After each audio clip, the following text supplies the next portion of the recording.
Good evening, good evening.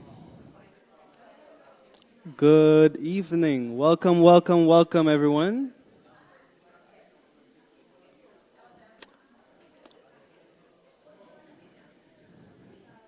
All right, bontari, bontari. Nós vai começar. We're going to start today. We're going to have today a session about the red tape, removing the red tape. There's a lot of research that has been done. There's a lot of talks that has been done, but today we are going to move into the actionable items that we are getting into to remove the red tape. I want to thank everyone for coming today, and we're going to start with our first speaker today, Mr. Girigori. I want to invite you to the stage, and from here, we'll have about 6 speakers and a panel discussion about removing the red tape. Please enjoy the whole session. Please ask questions, and please let us know what you think. All right? A round of applause, please.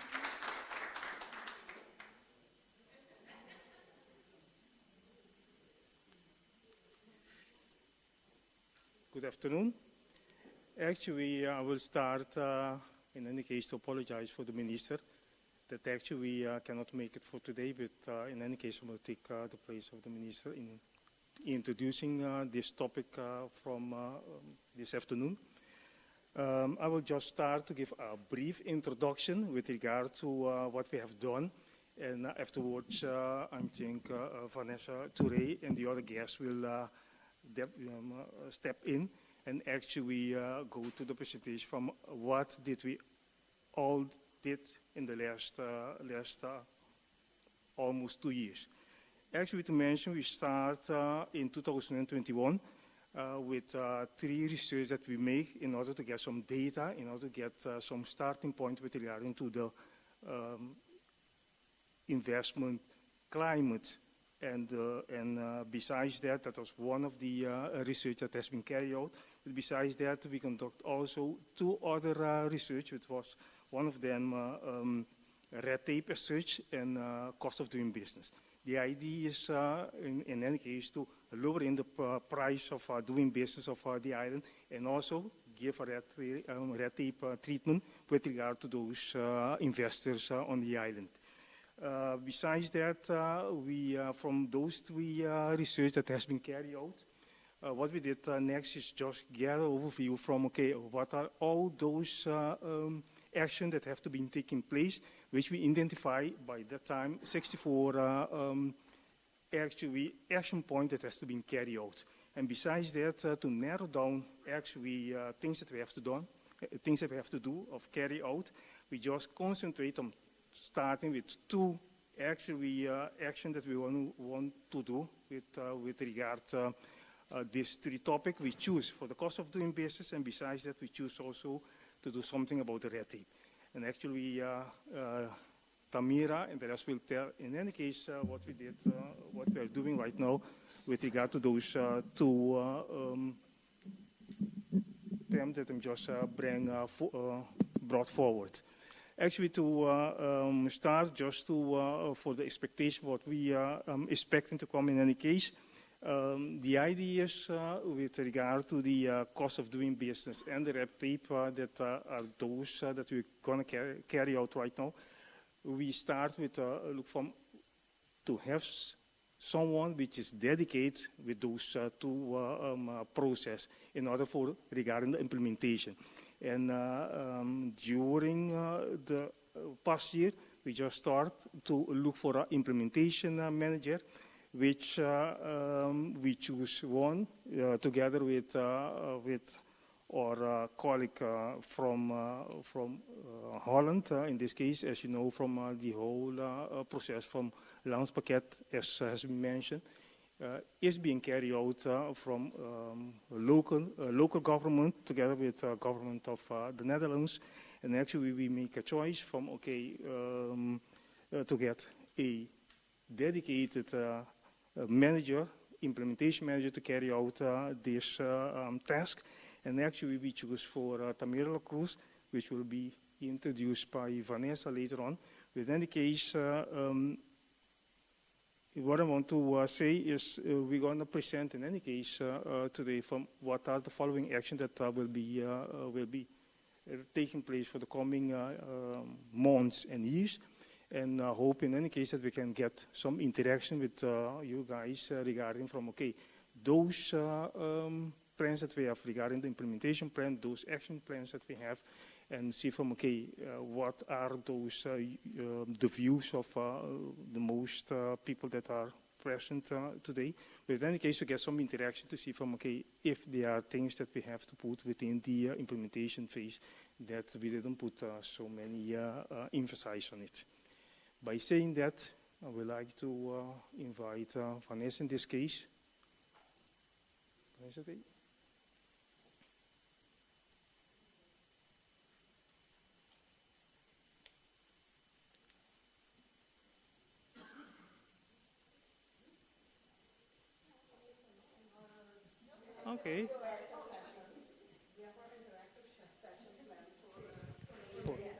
Okay. This will handle the word over to Tamir in this case to give a brief presentation regarding the Thank you. Thank you, Luello. Thank you. Ladies and gentlemen, good afternoon. Bombini, thank you for coming. It is my pleasure to be here today and to start talking about cost of doing business and red tape. It's not eliminating, it's reducing, because there's always going to be some red tape. Let me start by showing you some slides so that we see where we are coming from. Where do I have to point this? Can someone help me? Where do I have to point this thing? Oh, here we go. Sorry. Okay, yeah. So it's about the implementation of what we're calling now business climate, and that's a nicer word than red tape.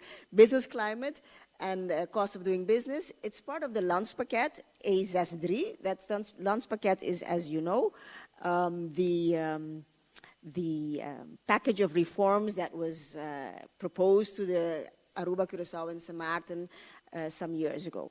So that's why we did the initial baseline study a few years ago, and so now we're going to implementation. You can look at it in the uitvoeringsagenda from the Landspakket. If you Google that, you will find it, and it's called E6.3, E6.3. Someone said it is supported by the BZK, Binnenlandse Zaken en Koninkrijksrelaties. And I'd like to thank the Ministry of Economic Development for having chosen me. Let me tell you a few things about myself. Many people know me as a consultant. I've been a consultant for the private sector for many years. The past 10 years, I started to work in economic development. So I work for a lot of multilateral agencies, that's, development agencies, like the European Union and the Inter-American Development Bank. I work in the OCTs, the LGO-landen, overseas countries and territories of the European Union. That's our countries, that's the British countries that are not independent. I also work in CARIFORUM, that's CARICOM, plus the Dominican Republic. These people get a lot of support to do things such as eliminating or reducing red tape. And we've done a lot of things in the business climate, and I'll talk a little bit about it. So it's my true pleasure to be able to do it for my own country, because I know that we have a ways to go. And we hope this will be a collaborative process, and that, you see me around, talk to me. There's an email address there, so please get in touch. Now, Luello started saying there were many, many points.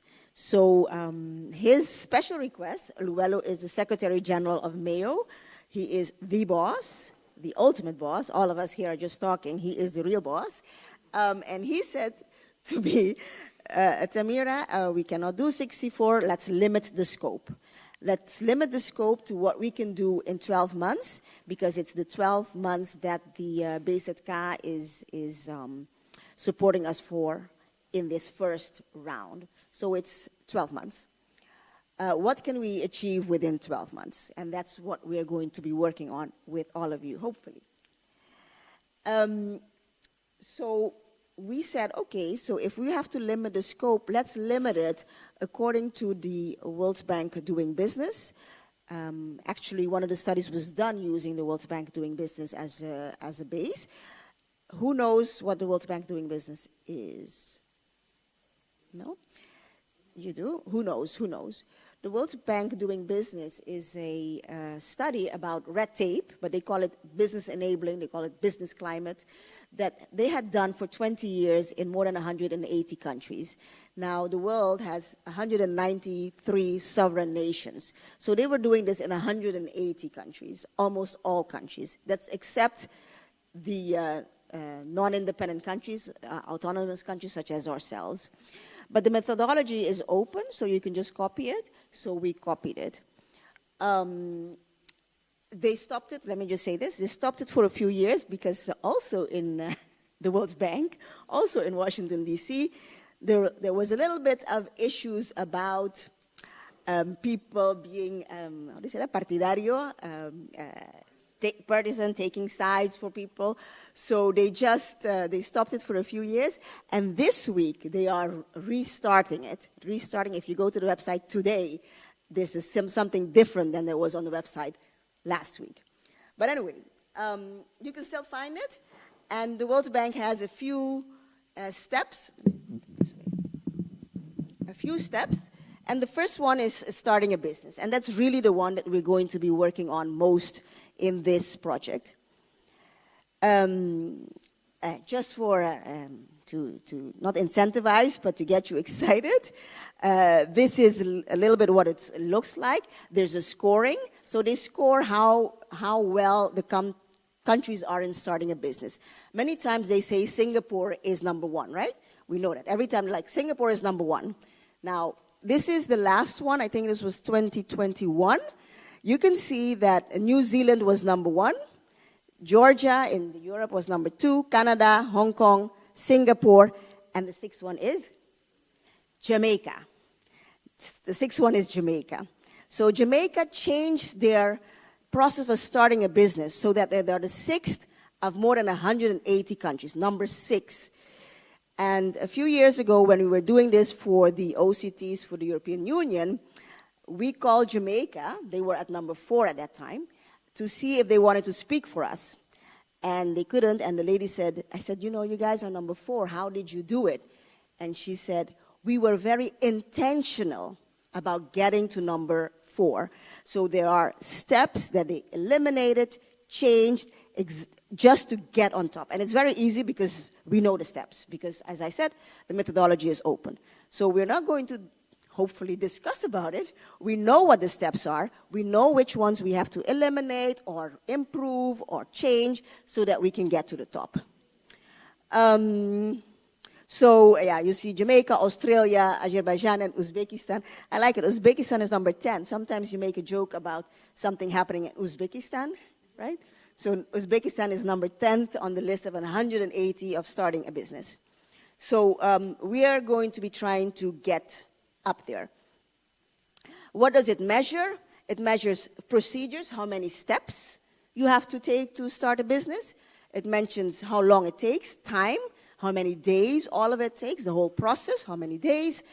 And it measures the cost, how much did it cost for you to start it. It is a private limited liability company, a BV. It's not an eenmanszaak, it's not a sole proprietorship.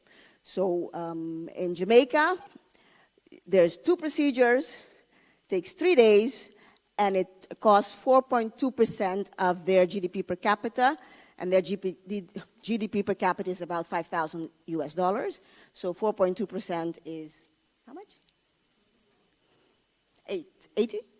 4.2 times 5, whatever. You know. New Zealand, the GDP per capita is 63,000, and it costs 0.2% of their GDP per capita to start a BV. So that's what we're up against. There's many things we can do, and we chose some things to do, and we chose them according to 6 criteria. I already said, the World Bank doing business counts how many steps, lead time, low cost and digitization, automatization. So we are choosing projects to do, small projects, that either cost fewer steps, shorter lead time, so shorter time to accomplish, lower costs, digitalization or automation goes fast, or a combination of the above. So that's one thing. The second is that the activities that that procedure covers must be broadly concern SMEs, broadly concern SMEs in Curaçao. That is, SMEs are up to 50 employees and revenues of 5 million. That's also as used by the World Bank. That's more than 80% of the companies in Curaçao. Another thing that the World Bank says, it's about local entrepreneurs employing local people. So we're looking at things of local entrepreneurs, procedures for local entrepreneurs that employ local people. The others are addressed in different programs. Some of you know there are many other programs that address now foreign investors, foreign employees, etc. Another thing that the World Bank does they can need a business license, a vestigingsvergunning, directeursvergunning, but they cannot need other licenses, like a horecavergunning or a hindervergunning or etc. So no special permits, no special permits. No extra incentives, they don't get fiscal incentives, they don't get tax holidays, nothing like that. And it's not sector related, it's not just for any sector, it's for the whole, everybody that is in that sort of category. The other thing is, again, not an extra vergunning, no changes in the law. So it's a project where we're looking at companies that are going to establish themselves in areas that are according to the AOP. So they're not going to be establishing a conserveringsgebied or a conservation area where they have to change the law or change this. It's just, they're going to be establishing in Sambil, in Punda, in Bredestraat, etc., right? And the sixth, we are going to make some exceptions because we know in Curaçao there's some things that are very important. One of them is highly skilled workers. This is not under Mayo, but we are working with other ministries to work on facilitating highly skilled workers. Horeca permits, we know we have lots and lots of restaurants and hotels, etc. So we are going to be looking at their permits. And one thing we added, because the opening of bank accounts, I'm not going to go too much into that, but changing the signature cards on bank accounts, because we know that's an issue also. And that should be relatively easy to fix. So we've made, these are the criteria by which we've chosen proposed projects, proposed small projects. Luello mentioned 64, so they can be included elsewhere, but they're not in this direct program. Is it clear? Does it make sense? Okay, well. So what are the proposed projects? For red tape, we are looking at establishing an information portal, a digital information portal. That means with all the information in it, all the information, so that people will get the right information, the same information, and they don't have to be calling 3-4 places and getting different things. So it's exact same information. What I showed before about Jamaica, this is a complete website that has for all these countries, 180 countries, every step, how long it takes, who you have to go to get it done, how much, what is the cost, if you can pay online or not, and there's a big, if you go on it, there's a big website. That's something that we want to establish in addition to other information that is necessary in Curaçao. And the help desk. The second one is starting a business, the basic business, which is what I was just talking about. The third one is enforcement, inspection. We can reduce the red tape, okay? But there's going to be some red tape. There's going to be some rules and regulations because we are a serious country. I mean, you need some sort of rules and regulations, but you also need to enforce them. I can tell you, people are going to say, well, when are you going to change the laws? When we did the study 2 years ago, we found, and we may be proud that this country, maybe 50, 60, 70 years ago, was very advanced. So the laws, according to the World Bank, they're okay. You know, you can change some things, but that's not where we fall short. We fall short on implementation, on enforcement. For instance, building permits. There is in the law or in the regulations that they have to be inspected when buildings are being built. We don't do that. Every other country does that. Or let me just say that I don't know if we do that. I don't know if we always do that. Yeah? We do that? Okay. Okay. Well, we'll see. Let me take that back then. But there are many things that we are not enforcing. You will agree with me on that, right? So one of the things is, how can we be better at enforcement of things? That's one place where we do fall short in many areas. And the other thing was the bank accounts. Again, it's not really the opening of the bank accounts. That's a very long story. But changing of the signature cards is important. And when it comes to cost of doing business, what are we going to be working on? The first one is energy saving, and it's written like that. But we know now that the green transition to green, lowers the cost of doing business. And we started talking about this, maybe we spoke about it yesterday, we spoke about it a few weeks ago. And it is very good to hear that Minister Jetten these days and many people are talking about the green transition, going to renewable, going to more energy efficiency to lower the cost of doing business. So that's what we're going to be working on, lowering the cost of doing business by transitioning to green. Okay? Renewable energy, energy savings, water savings, waste recycling, what have you. The second one is digitalization. I don't need to explain that, you know, not just digitalization of the government, but especially digitalization of our companies.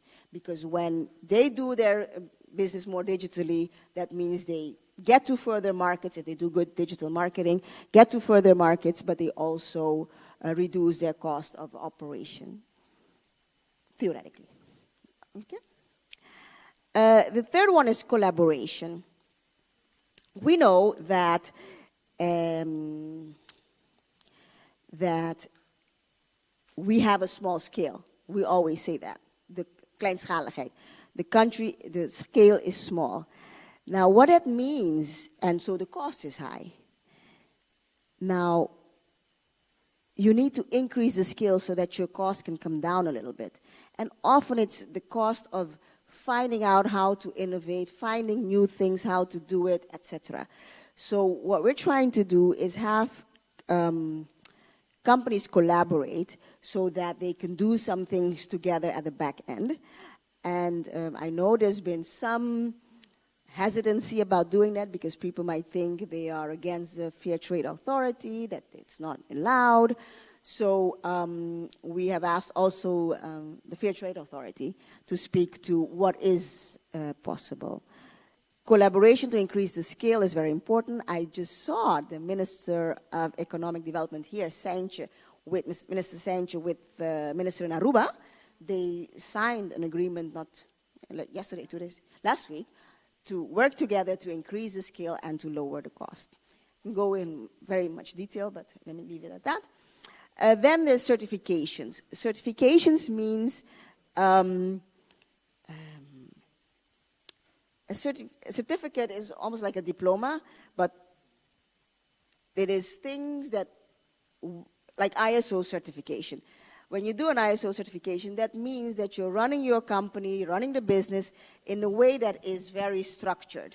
That's very structured, that's why you make less mistakes in principle, and that's why consistency, things get done better, procedures, etc. So we hope that more companies will be certified in whatever field they are, so that they they can work more professionally. My company is ISO certified. It's not the ISO certification that many big companies have. It's a different sort of certification for consultants, but it means that when I write an agreement or I write a proposal and write an agreement, there's certain things that I follow and that the client will see, okay, this person knows what they're talking about. Yeah. So that's what we're trying to do.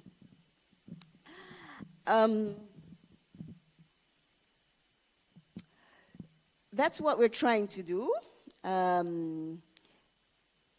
When I finish this slide, we're going to be speaking to, because it's not we call it a kickoff today, but it's not as if we're starting today, because Mayo has been at this for a long time. So what we're going to do after this slide is we're going to interview some of the people in Mayo to ask where are they with these projects? Where are they? And what is the next step? And what is needed? Where do they need to work with others? So we need that to finalize the proposed projects. Not just us, but also Basic K believes in transparency. So we're going to open a website where the documentation, the formal reports, everything that's public can be seen. You can read it, and that you can provide input or feedback, etc. So I think the website is already, the thing is public policy, publicpolicycuraçao.com. That's where we're going to store all the data and the reports. We've asked for a training and capacity building and courses for Mayo employees and other interested stakeholders. One of the risks is that, for instance, we can be talking about the things I just spoke about, but if other people do not know it, do not understand it, do not agree with it, then we're not going to get anywhere. That's one. So we all need to know what it is that we're talking about, why we're talking about it. That's one.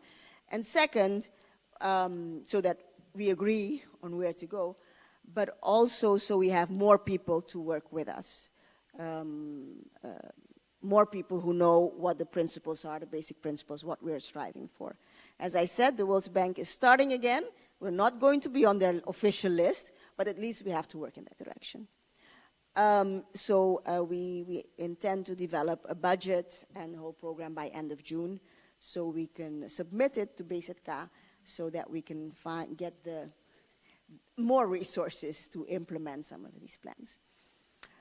At this time, I'd like to thank CNEX for having us in this Curaçao Export Week. Thank you very much. And I'd like to call forward the first person to do interview. I think it will be Vanessa. Vanessa. Are there questions? Yeah. Who has a question? Yes, sir. Sí, Sluis, Franklin Sluis.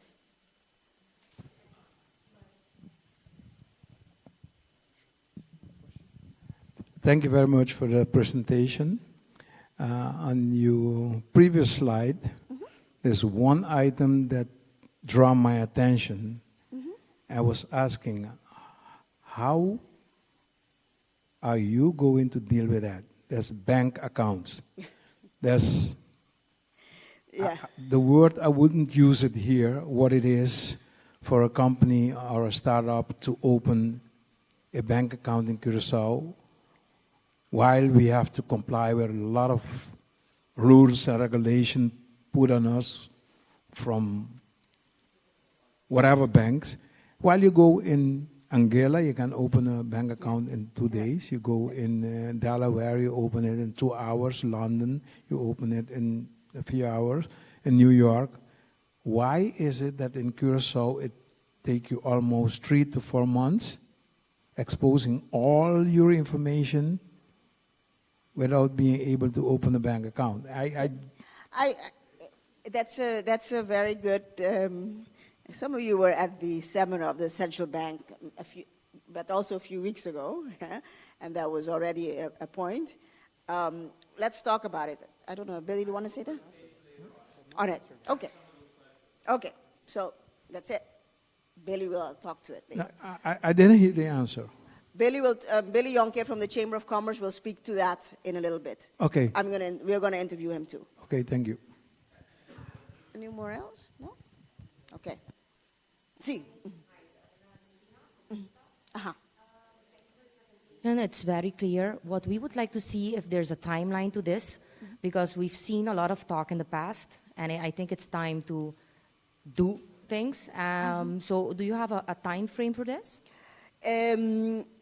Yes, as I said, many of these things we have to finish in 12 months, and we do have a specific timeline. As you know, that's my my project. I have timelines for everything. So in due time, when we finalize this, we will publish the timeline, exactly what's going to happen when. Yes. So in 1 year, we would not have any problems with permit in principle. In principle. In principle. That is. I mean, the permit that I just mentioned. That's definitely the goal. Definitely. Okay. And also, let me say, of all these things, that permit thing here, that's the one that's specified separately in the Landspakket. You have the red tape, generally, and then you have permits as a separate section. So and this will be starting businesses, the basics, and the Horeca permits. Yes. So we are, we are under pressure to do that right, so that we get a pass. Just from my understanding, you're talking about the permit. So my question is, would that be totally digital, that somebody can apply for a permit and when you comply with everything, it will be issued to you? Because we're living in a small island. Okay. And some might think that if Circans apply for a permit, he will get it instantly, and if somebody else file for a permit. So how are we going to ensure that everybody will be treated fairly and equally in the same way? So I'm going to first interview Vanessa about the information portal. Then we're going to interview Mariela, who is the permit, let's say the permit person at Mayo, about the permits. So she will have the answers for you. Okay, good. Yeah. Thank you for joining us, Vanessa. So we're going to be speaking about that first thing, the information portal that's digital, right? You guys are busy with it already, right? What is it going to have in it, and how far are you? Okay. Good afternoon, everybody. Press.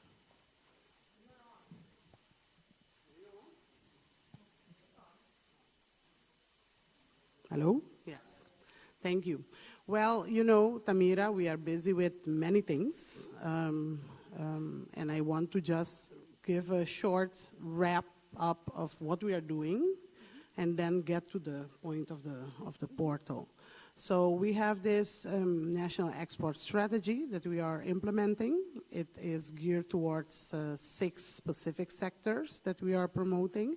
A 7th sector is being developed, a 7th strategy. So the sectors are IT, financial services, port and maritime services, creative industries, education services, blue bioeconomy, and the 7th one is medical and wellness tourism export. And then based on that, it's a development plan, economic development plan, where those 7 sectors have the focus, but it's also a reform plan, where all the facilities for entrepreneurs, for small businesses, for investors and exporters are being tackled. Elimination of red tape, digitalization, everything that you mentioned. And it's very well matching with the Landspakket. That's why we are integrating certain of these things, but there are specific reforms for the specific sectors that we need to take into account. One of the things that were identified when we were working on the export strategy was information services, facilitation, trade facilitation or facilitation of businesses, trade and investment promotion, and also skills and entrepreneurship. So those are 4 supporting strategies to make sure that the 6 or 7 sectors are being tackled, and that these strategies that needs to support and develop the functioning of the sectors are in place and are taken care of. And these 4 support functions or support strategies will also benefit the whole of the economy. So it's not only for the 7 sectors. If we make sure that all those 4 are in place, it will benefit all the sectors. So coming into trade information, trade facilitation, trade and investment promotion, and skills and entrepreneurship, led us to one specific action, which is a portal. A web portal where everything is concentrated, because now it's very much scattered. Also, the service provision. Okay, where do I need to be to register or to get information or to start anything that has to do with my business? It's very scattered. So basically, what we are trying to do is to concentrate the information, and the idea is not to eliminate all the other websites, because every organization has its own website and is supposed to be responsible for the content of their websites, but make sure that an investor, an entrepreneur, gets to a portal where they can obtain all the information, know exactly where they need to be, even indeed receive online or digital support on the website, and for them to land their idea, their business more smoothly in Curaçao. There is already a website. There is already a portal in development, and that's the Investment Guide Curaçao, the iGuide Curaçao. Okay. It is an investment guide that was developed with the support of the International Chamber of Commerce and the UNCTAD. So they built this system for companies, for organizations in developing countries, to make sure that they are tapping into opportunities by providing the information that investors are looking for. Okay. So we initiated this project. It didn't cost us any penny, because we got it for free from UNCTAD, and they paid someone to go on the ground and gather all the information to put on the website. And this person visited a lot of these organizations that are concentrated in here, but she also looked for a lot of information online, and the information was there, but scattered. So what did she do? She put it all on the website. She has been expanding it with also export-related or trade-related information. iGuide is available. It is a very big website, and with the intention to continue to expand. At this moment, you can get it on CNEX's website. You can get it on cnex.cw, on whatscookingincuracao.com. You can get access to iGuide. And the iGuide is in such a way that it can be translated instantly in more than 110 languages. Okay. So Chinese can get access to information, Arabic, Russian, and also English, Spanish, Dutch. So what else does need? So it's there. So what else needs to be done? Are we there? Are we done? No, we are not done, because it's a work in progress. We still need to continue to expand it to with all the documents, that are needed. So it's a work in progress, and it's still being worked on. So when do you think you'll have I mean, it's a living document, okay. But when do you think you're going to say, yeah, okay, this is more or less? Never. But are you at 50% of what? Where are you now? I mean, I know it's never, but yeah. You know what I'm saying. Yes, I mean, I know. so yeah. When do you think, within the next 12 months, are we? Because do you guys know that the iGuide exists? No, a lot of people don't know. Some know, some don't. So yeah. So when are we? In the point where we're saying this iGuide is well known among the people who should know, and it has 80% of the information? Well, When do you know, think? we launched it officially in 2019. So there was a whole event in the Central Bank Auditorium. A lot of people were there, and we continue to work on it, expand it, and so that's why I say it will never end, because you continue to add information. For example, information of the building permits, etc. Okay. All the documentation needs to be Okay. on it. So we are in the process of putting it. The information is there. It's for 70%. 70%, okay. 70% of the 70%. information is there. The documents behind the information, legislation, Okay. etc., needs to be included, but a lot of contact details, etc., and the online support, digital support will also be enabled in the course of this year. So when someone has a question, they can get there. So so it's 70%, it's now May, it's at 70%. And again, we know it's a moving target. When will you think it will be at 100? What is the target? 100, as I said, we will never get there, but we will get very close to it, I think, by the end of the year. By the end of the year. So it's now May. I think by November we can give an update again. But I invite everyone to visit, and if you can add it to your website, I know CIFC, CIFA, Chamber, if they want, just left the room. Can put it on their website as well. It's a very comprehensive document, and it was prepared by experts that know what businesses are looking for. You have to translate it into the local situation. And iGuide is for investors. It has a lot of trade information. But this week, yesterday, at the launch of the Curaçao Export Week, we launched the CuraçaoExport.org website. And that includes every document pertaining to the Curaçao export strategy is on that. And we also have every detail of the Curaçao Export Week on it, but the intention is to expand it with information for local companies interested in exporting, and we will link it up with RVO and all the other. Thank you. So that's also a possibility. And you mentioned public policy, Curaçao.com, which is a website where all the policies are concentrated and is also expanding. Okay, thank we you. are expanding that as well. Thank you, Vanessa. So lots of things are happening. Thank you. We got to move on quickly. Thank you. Mariela Olaria, Maduro. Okay. Welcome, Mariela. So,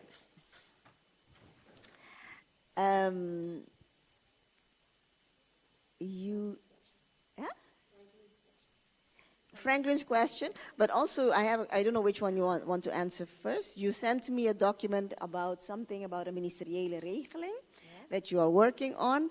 So what's going to fall on the regeling? How is it going to reduce the time or the steps?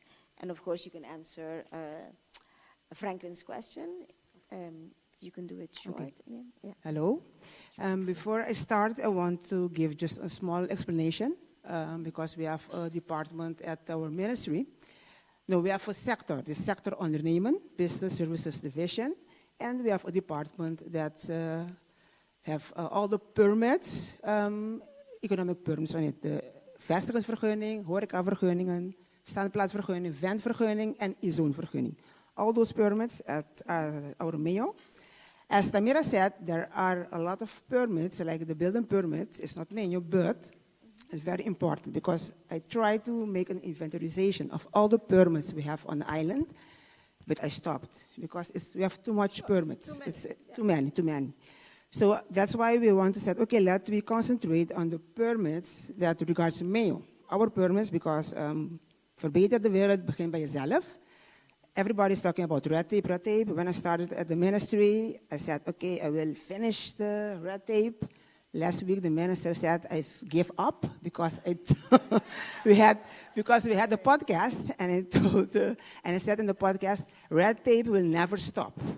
But I try to say is because you need somebody to constantly is looking at all the laws, because if you make a new law, maybe in that law there is something that will be a red tape. That's why I said red tape will never end. Like Vanessa just said, the website will never be 100%. So what we have already did is in 2018, we have make policy for de standplaats en ventvergunning. We have evaluated that, and this year we have a new, we call it ministeriële regeling. It's a lower ordinance. We have, after evaluation, we have published a new one. That is finished. But at Mayo, we constantly keep on evaluating, talking to stakeholders, because behind our desk, maybe we are thinking that will be good for the entrepreneur, but in the practice, not that case. What we have already done is we have started with a new policy document for the horeca. We have already talked with the stakeholders like CASA, CHATA, CTB, with the ministries involved like GMN, police, and so forth. But then we said, no, vestigingsvergunning is also one that we have to tackle. So then we try to couple those two ordinances to each other. So those ones you had on the slide. So the vestigingsvergunning and the horecavergunning, because horecavergunning consists of 9 different permits. We said, okay, we will be having in the future only one permit, so one horeca permit. Not grossier, bierhuis A, bierhuis B, a lot of strange names, because if you want to open a disco, you need a koffiehuisvergunning. So you think you will be drinking coffee, but no. If you want to open a disco, you need a koffiehuisvergunning. So we said, okay, there will be only one permit, one horeca permit. And what we also want to do, we want to merge those two laws. So the vestigingsvergunning and the horecavergunning will be one law. And how does that reduce the time? Yes, and the steps? because in the future, now, if you want to open a restaurant, you need a vestigingsvergunning and you need a horecavergunning. In the future, you only need one permit. Maybe it will be called business permit or something permit. So it reduces. You will eliminate one permit, because every company has to be registered at the Chamber of Commerce. Okay. You have to be registered at the Chamber of Commerce. And at our ministry, the vestigingsvergunning, not every company needs a vestigingsvergunning. Okay. You understand that? Yeah. Okay. So that's why we said, okay, we will change the law in the sense that maybe in the future, let's say we want to regulate barbershop, we have a law we can use, so we can regulate barbershop, something like that. Okay, but that's the future. But let me ask you. I know we can explain a lot about the vergunningen, but I'm sure many of us are not understanding it anyway. But can you just really say what we're going to do now is going to reduce the steps, reduce the time, by how many days, and reduce the cost? So can you, whatever it is that you are thinking about, how is it going to reduce the number of steps people have to take, and how is it going to reduce the time?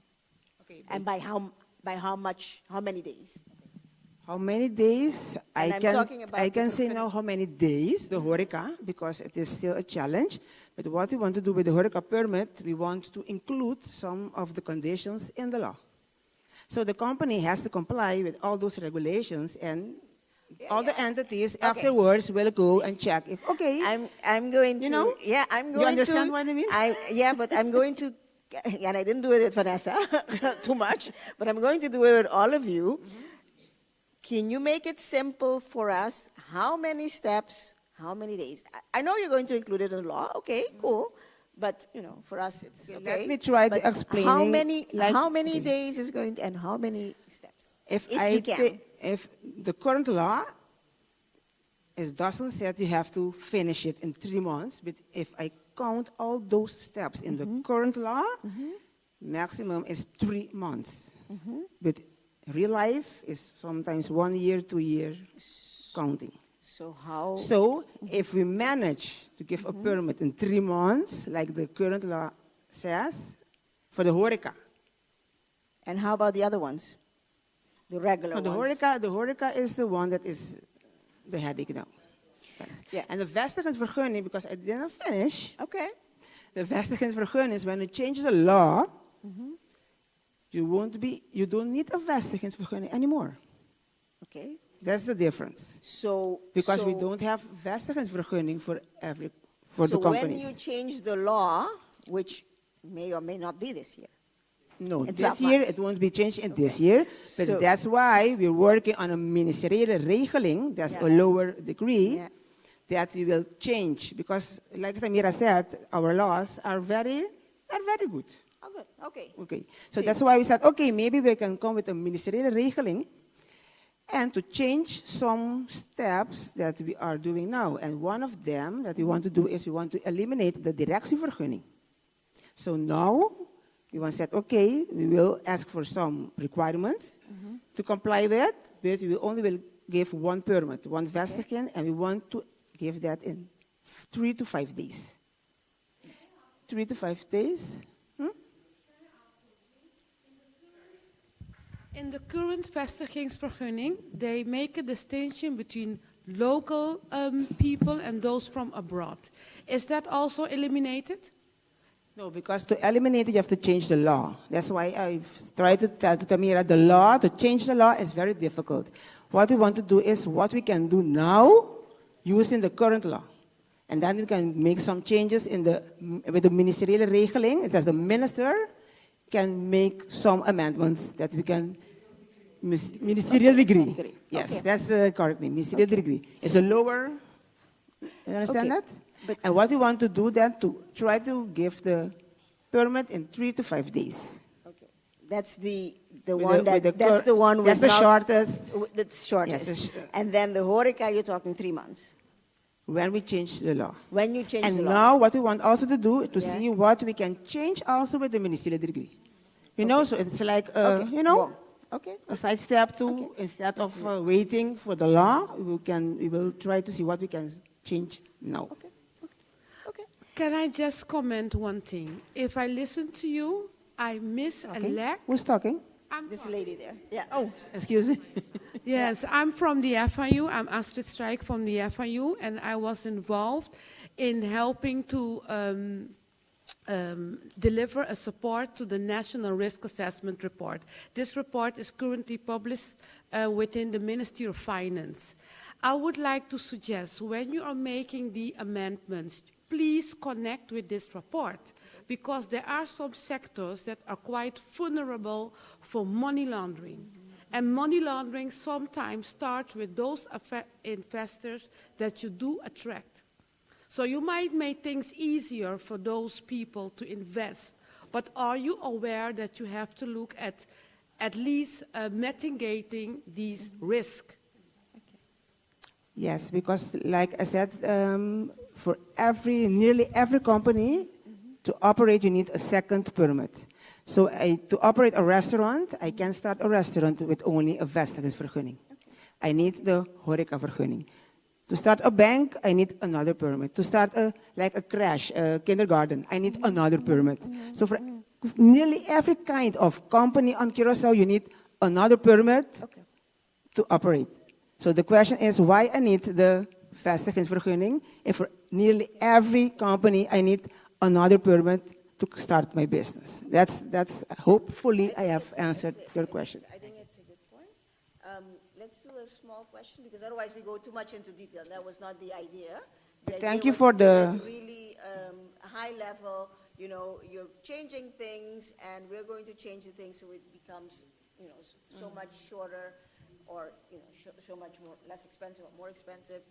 And, you know, so that's, so let's not, even when you ask the questions, please, let's not go into the detail, because, you know, some of us have more knowledge than others, and then we're going to go on and on. So it's basic, we're talking at the basic vergunning, whatever it is that you want to do, the basic vergunning, for, you know, the things that I said about the World Bank does, and we can talk about that. So that's the one we're going to address right now. And we know we have to change the law. That's going to take longer. But in the next 12 months, what can we achieve? So that was the question. And the next one is the ministerial decree. Yeah. And then the question about the digitalization. I had a question. Hi. Oh, sure. I'm Christina of SIFA. I think it's a very great idea that you're merging these two permits. But when are you planning to do this? We have already started the process. We have already talked to stakeholders, but now we have to go to the Raad van Ministers to get approval, and then we can go with the further steps. Okay. Yes, because when we go on the website of government, gobyerno.cw, we look at the request for the permits, and we see already that it's one request to be filed. So it looks like it's already in place. So when I go to the website, I can download that. It seems that way, and I think it's a very good thing. But for us to be able to go ahead and give a permit in 3 months, they need to accept the permit. And I have had a few cases in which they don't even accept the permit because somebody behind the corner says, you're missing a document. And when we just go through the list, they're asking me, for example, I'm just giving one example, and that with that I want to illustrate that it's not about always the length of giving the permits, but the fact that the whole procedure needs to have a change in place. For example, a checklist, but a checklist that makes sense. You cannot have a horecavergunning not be rejected. It cannot even be filed because people will indicate that you are missing a bouwvergunning, a permit to construct.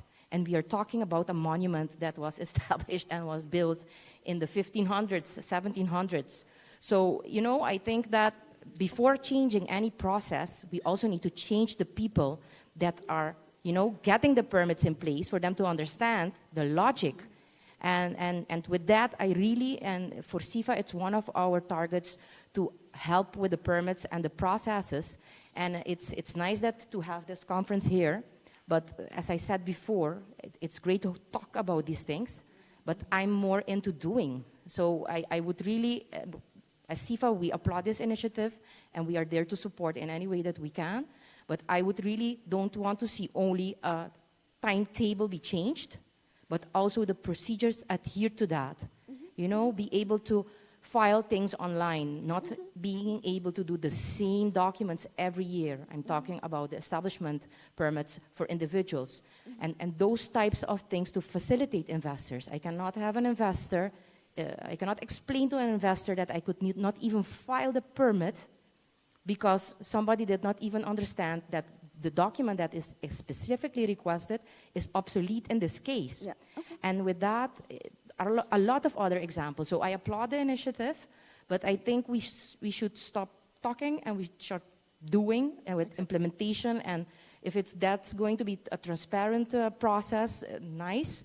But I would suggest, and that's from my side, to have a specific procedure in place that we can also indicate to our investors what the procedures are, because that's something that's really being missing. Which is what the portal needs to do. So it's nice to talk about it, and they're going to facilitate the procedures and make it one, but even if it's one, and when I go to file it, they're not accepting it, and I need to go back to an investor saying, thank you for investing 2 or 3 or 4 million on the island.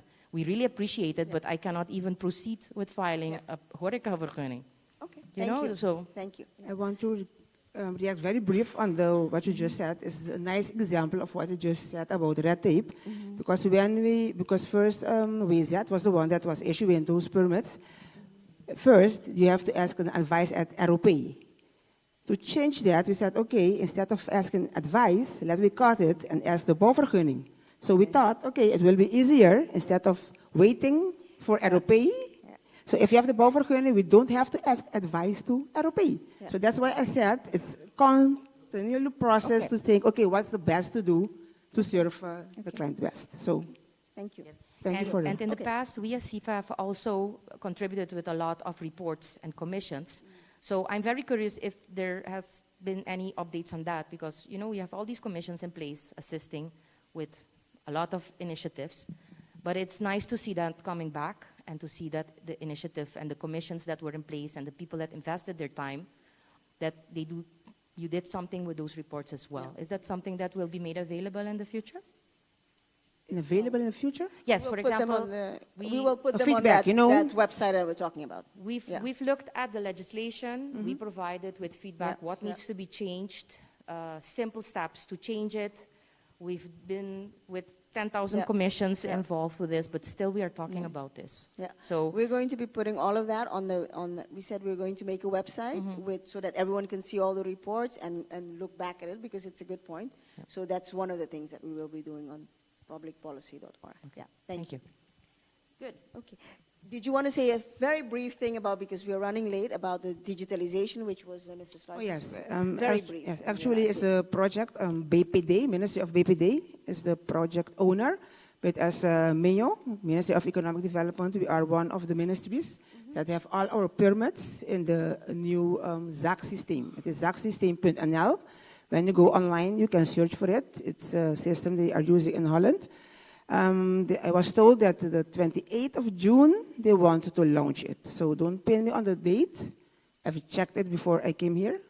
That's the date they told me they will launch it, the new permit system. Okay. Thank you. Franklin, I think, Alabay? Your question was answered? zacsystem.nl.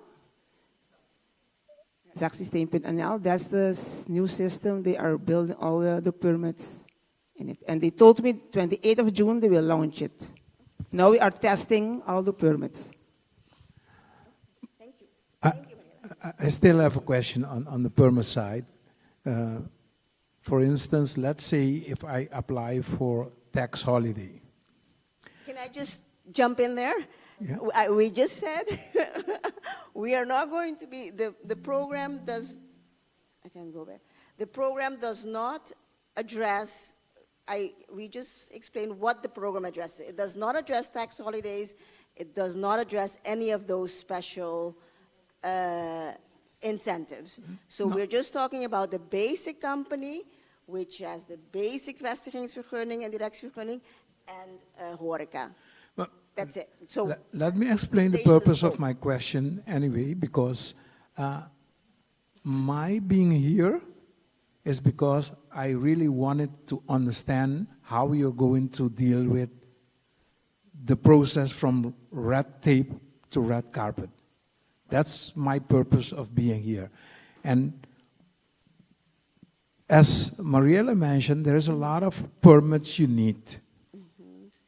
And one of the constraints for a building, a construction company to build like a horeca complex or a hotel complex, they need to file for tax holiday. When you file for tax holiday, they request you like yes, I understand, Franklin, I understand the point.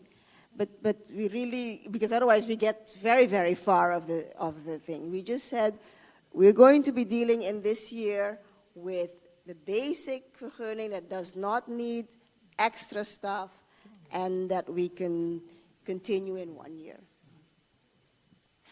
Do you mind? Okay. Thank you. Thank you. Mm-hmm. Mm-hmm.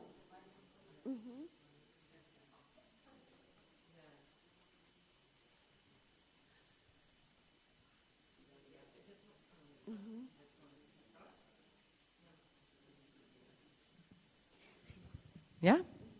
Okay, so I just, what she just said about going to, you meant about Ventana de Información.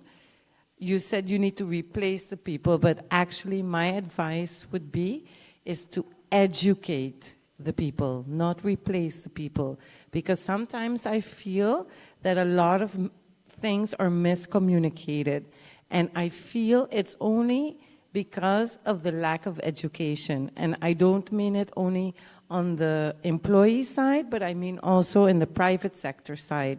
Sometimes we need to receive more information and education to be able to walk certain steps. Like obviously she knows everything that she has to do, but a lot of people are like afraid even to go to Ventana and ask for the information. They don't even know what they need to be asking. And I feel that we can avoid a lot of miscommunication by educating and communicating the information in another way. It could be through social media. Maybe the websites are not completely 100%, but there are other ways to communicate information to the private sector. So when you guys are all considering the 12-month plan, maybe as you go, you can inform everybody and educate everybody, and maybe more education inside. I don't feel that anybody needs to be replaced. I think actually there needs to be more employees, because what I always hear is that we're understaffed and overworked, and everybody's cutting budgets and all of this, which is not really what we're here for, but we need to be educated better, I think also trained better in all the sectors. I agree with you, and I think that's one of the things that is indeed in the plan, to educate everyone.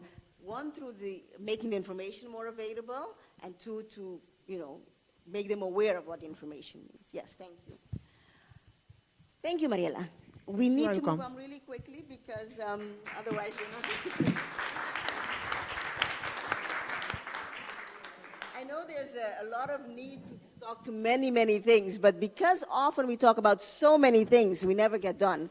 So we really need to limit the scope and talk about a few things so that we can get done in 1 year.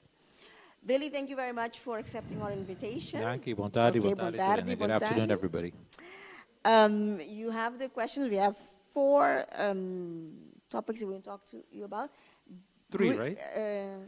You had notary, we had digitalization, bank signature cards, and Codere. Yeah, sorry. Yes.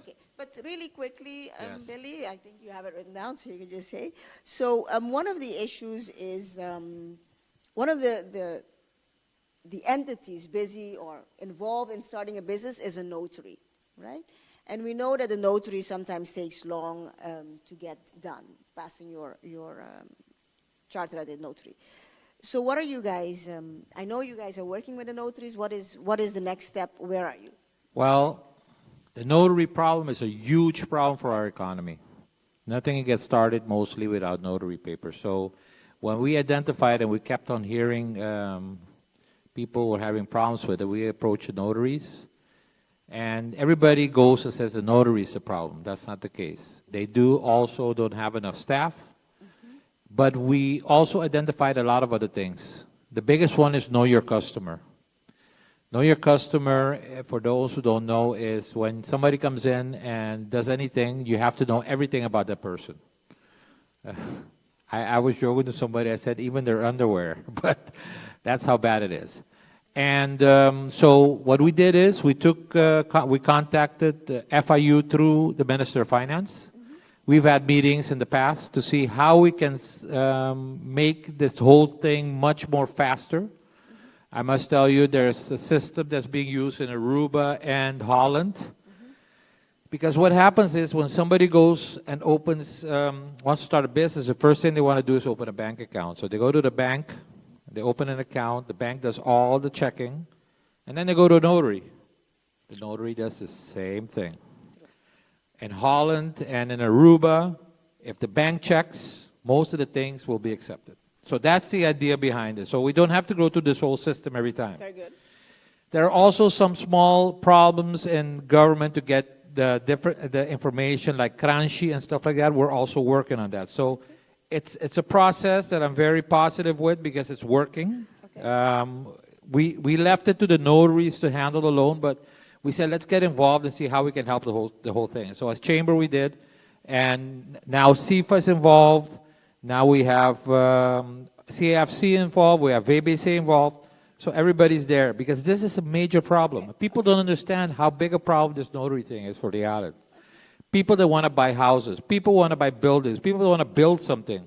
If you don't have these permits, you can't do that. So we are working hard on it, and it's a major thing that we want to fix. And so when do we see some sort of result, and what would the result be? I would say before the end of the year. And what would we be seeing then? Sorry? What would we be seeing? What, end of the year? Yeah, one of the things that the Minister of Finance has to make some decisions, which I get the feeling that he wants to also have a solution to this problem. And those decisions can be done with the ministerial kicking, and that I don't see it not happening. The other things is we've been to Kranchi, we've been to other departments, and they're all working with the notaries to make sure that everybody's on the same page when permits need to be done. And so how many days would it take off the notary process to start? No, it will take off a lot of days, especially the part where the notaries, the problem with the notaries is this. The notaries can be, have a boete of up to 100,000 or more if something is wrong. Right. So we're putting all the responsibility on a notary, which I think is completely wrong. So what we're trying to do is to make the job easier for the notary, such like I told you about the banks, how the banks do it in Holland and St. Martin. So we can do those things here on the island too. So I hope that that's going to be the case. Again, I can't guarantee anything, but I think by the end of the year we should have a lot of these problems taken care of so they will go faster. I already noticed that some of these notaries taking less time to do their work because of the meetings that we've had, the contacts that they've had. Very good, very good, Yeah. very good. Next topic then. Yes. Yeah.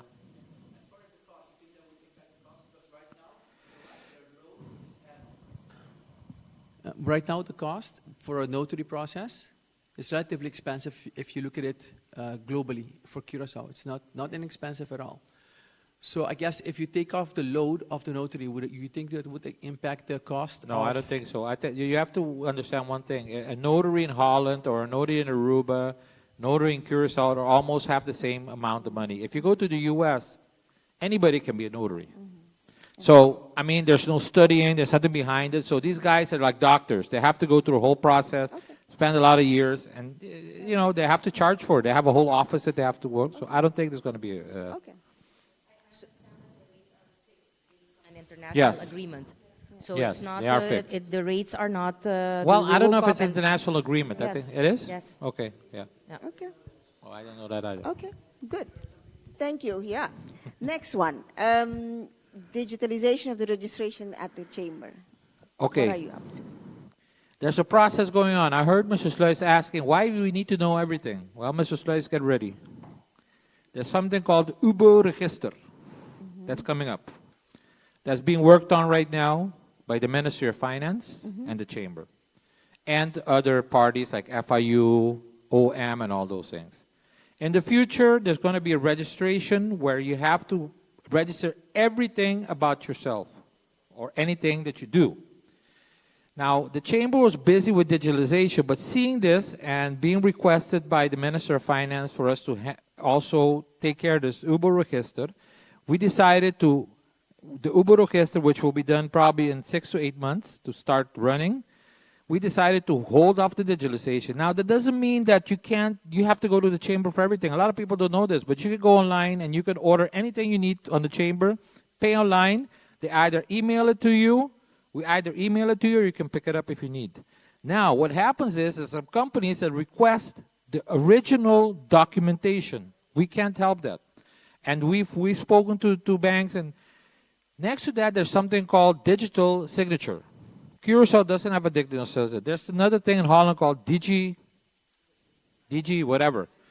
Yeah, DGID. But those things are things that we have to start looking at. There's a law passed. We have to work on doing that to make it much easier to do. So we're working on it. I think, like I said, the UBO register will be done in about 6 to 8 months.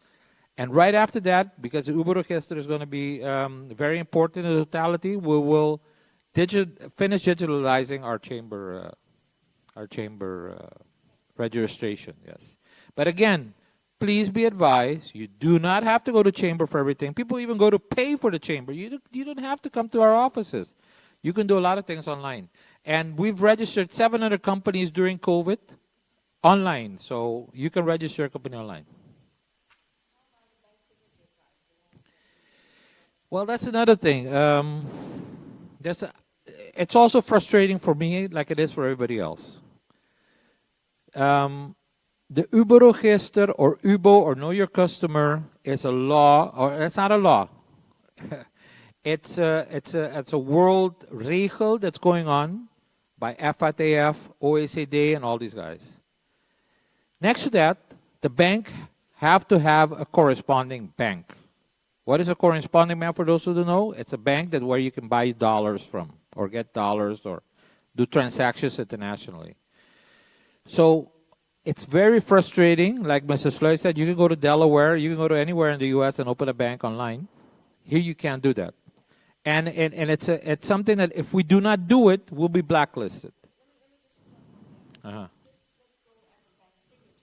The signature card.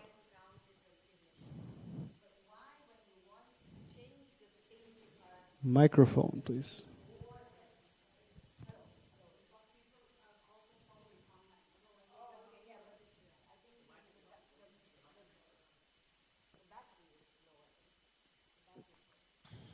Let's switch it out real quick. Why?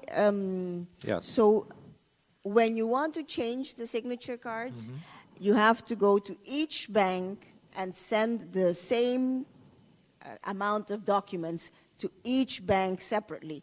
Is there something to be done so that all of this is captured in one, let's say, a database where all the banks have access to? Okay, we have contacted the banks locally in order to discuss the goal, and particularly of having bank signature cards.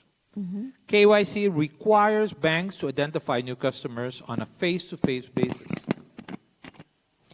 Know your customer requires a bank to meet the customer face-to-face. The contact with the bank contains some openings for collaboration on this theme of providing services, and we are researching it together with the bank to see how we can make it easier. But the system as it is right now, you can't do much change to it because of our international connection.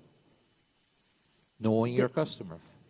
Know your customer, ladies and gentlemen, has had the most impact on our economy that we've ever known in our history because of everything is know your customer. Everything. It's frustrating as hell, but there's no way out of it. There's no way out of it, believe me. Wait a second, there's bringing you because online they don't hear you. I find it very frustrating. I agree with you. I have like several things that I do. So for every single account, every 2 years, they call you in. Yeah. And if you don't fill out the forms in time, I had once that I filled out the forms, they didn't process it, and they blocked the account. Yeah. So they even do that. So it's very frustrating. If there's a way to streamline and make it simpler, maybe every 5 years. Well, let me tell you this much. Again, what's frustrating to me is that this is anywhere except the U.S. and Europe. Okay. So that's that's another story. Okay, let's move on then for the next one. We know that it's about coding of different firms, right? Say that again. Sorry. Coding, the codes that they use for different firms. Oh yes, yes. The Central Bureau of Statistics uses one code. You use the Chamber uses another code. I think the central bank uses another code. It's very difficult to keep record of, what each sector is doing, how each sector is progressing, because every entity has a different code. Is that something you guys are working on? Can you work on it? Yeah, we have our own responsibilities, but we will be recoding the registration, making the sector information more useful in statistical purposes, including those with scope of its advisory activities vis-a-vis the government. So are you working on that already? Yes, we are. But once again, the chamber register is not a reflection of the real economy. Huh? True. It's an administrative registration aimed at disclosure of underlying legal aspects of legal entities. Right. But, But I agree with you. One of the biggest problems on the island is data. Our data just isn't, we don't have data, ladies and gentlemen. Anything. I was in the advertising world. I had companies calling me about numbers for radio stations. We don't have that on the island. Yeah. So we have to work on that. It's very important. Thank you. Thank you very much. You're welcome. Yeah.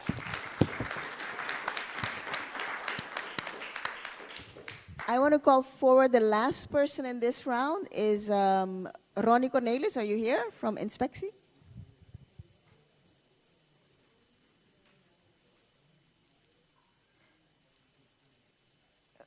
Ronnie the Inspectie. Have a seat, Ronnie. Thank you very much.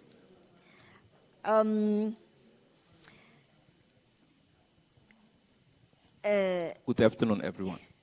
Yeah, good afternoon. Ronnie, we want to reduce the red tape and we want to improve the enforcement of the rules that do exist. We already spoke about this a few days ago. So what are the things that your inspectie is working on? First of all, I like to address something I've heard this afternoon. I'm going to put my hands in my own bosom. Okay? It is for me impossible that a building, so that the lady already said, a building was built 300 years before Christ, and they still have to come with a bouwvergunning at the Bindani-information. And it's not only a question of education. It's a question because the officer sitting at the intake, they got a list what to do and what not to do. So as soon as you come with a project that is successful in Aruba, and they don't have it on the list, the only answer you got, it cannot be possible. And it's a question of the will of the people. The will of the parliament to change the things. If we propagate that we are a country that go through with the development, we have to change things. As Wright already says, it is unacceptable for things you can do a business and you cannot get a bank account. Those everyone is agree, and one thing we have to make sure that those sessions are very important. But I am a man of action because we have to hear to the field. It is for us comfortable to sit in a building. Our salaries are guaranteed end of the month. But those people, they have to work to go through. Okay? We are working on an app, inspection app, in which we are going to a digital platform so we can guarantee that each license holder, the information of the license holder can come to the app, so that we like to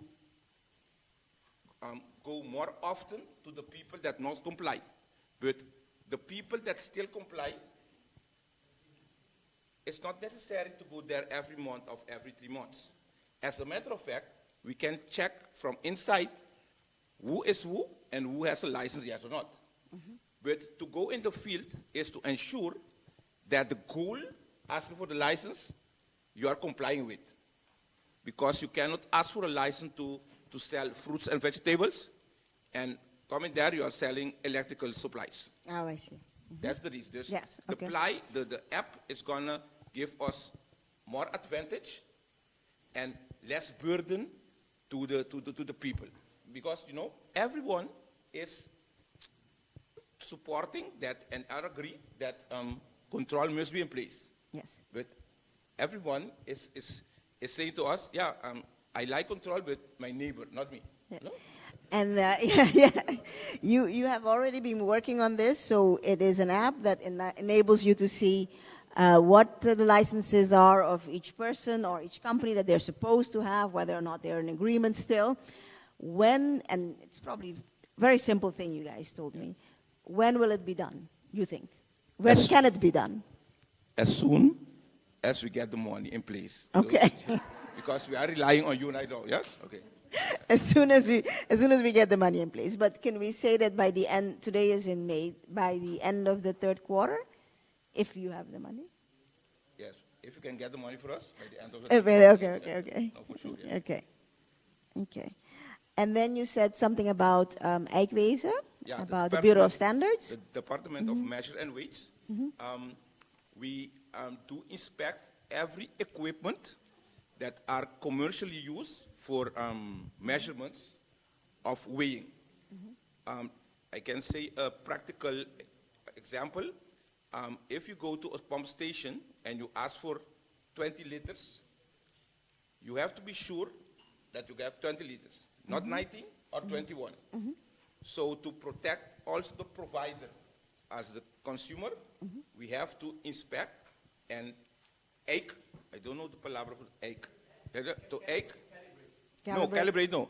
There is a difference between icon and calibration. Okay. Yes. Okay. Calibrate is for the factory. And validate, yeah, because icon is to check if they are complying with the law. That's simple. Yeah. Okay. So this is also a digital platform. What exactly? Exactly. That means also for all the scales in the supermarkets and such things like the measurements. Yeah. And by the end of the year, that will be done also. For sure. Yes. Yeah. We had a good conversation earlier this week, and we are looking forward to having that done. And finally, Vanessa is still here.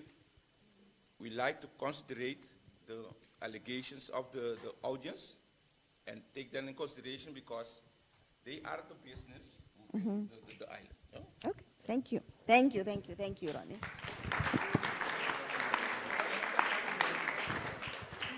Thank you. We're gonna move right along in the section of cost of doing business. We're gonna move right along because we are running a little bit late. As I said before, we have invited the Fair Trade Authority to tell us which are the areas on which we can collaborate, right? Is the Fair Trade Authority here? Oh, you are Jean-Luc Tesse. Yeah, I was like wondering who you were. Okay. Very good, thank you. Go ahead, yes. I didn't get a memo on the main language being English. Okay. But the mic is important, though. The language, not so much. The mic, very important. There was a stand here before. I emailed a presentation to you, Nico, this morning. I'm not... Yes. Okay. This is some promotion about our 5-year anniversary. De samenwerking en het mededingingsrecht. Ik heb goed nieuws voor iedereen. Samenwerken mag gewoon. Er zijn alleen een paar spelregels in de landverordening in zaken concurrentie. De landverordening in zaken concurrentie is gericht op het realiseren van een effectieve en eerlijke concurrentie.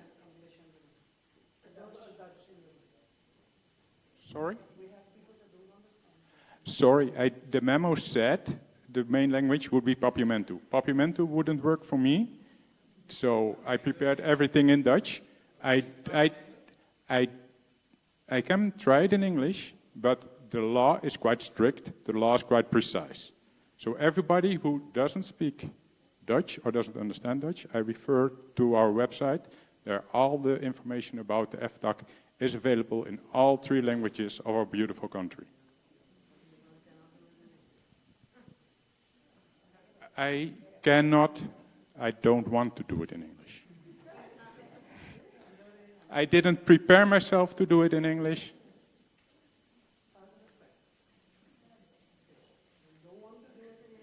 No, I didn't prepare myself to do it in English because I didn't get the memo. It should be in English. The instructions said it would be Papiamentu. Papiamentu is not my main language. I'm not comfortable expressing myself in Papiamentu. So it said, use the language you're most comfortable in. So it's not falta respect. It's just what I'm most comfortable in. And I wasn't instructed in doing it in English. So I will do it in Dutch.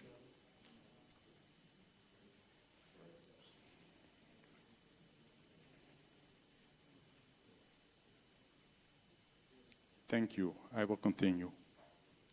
So,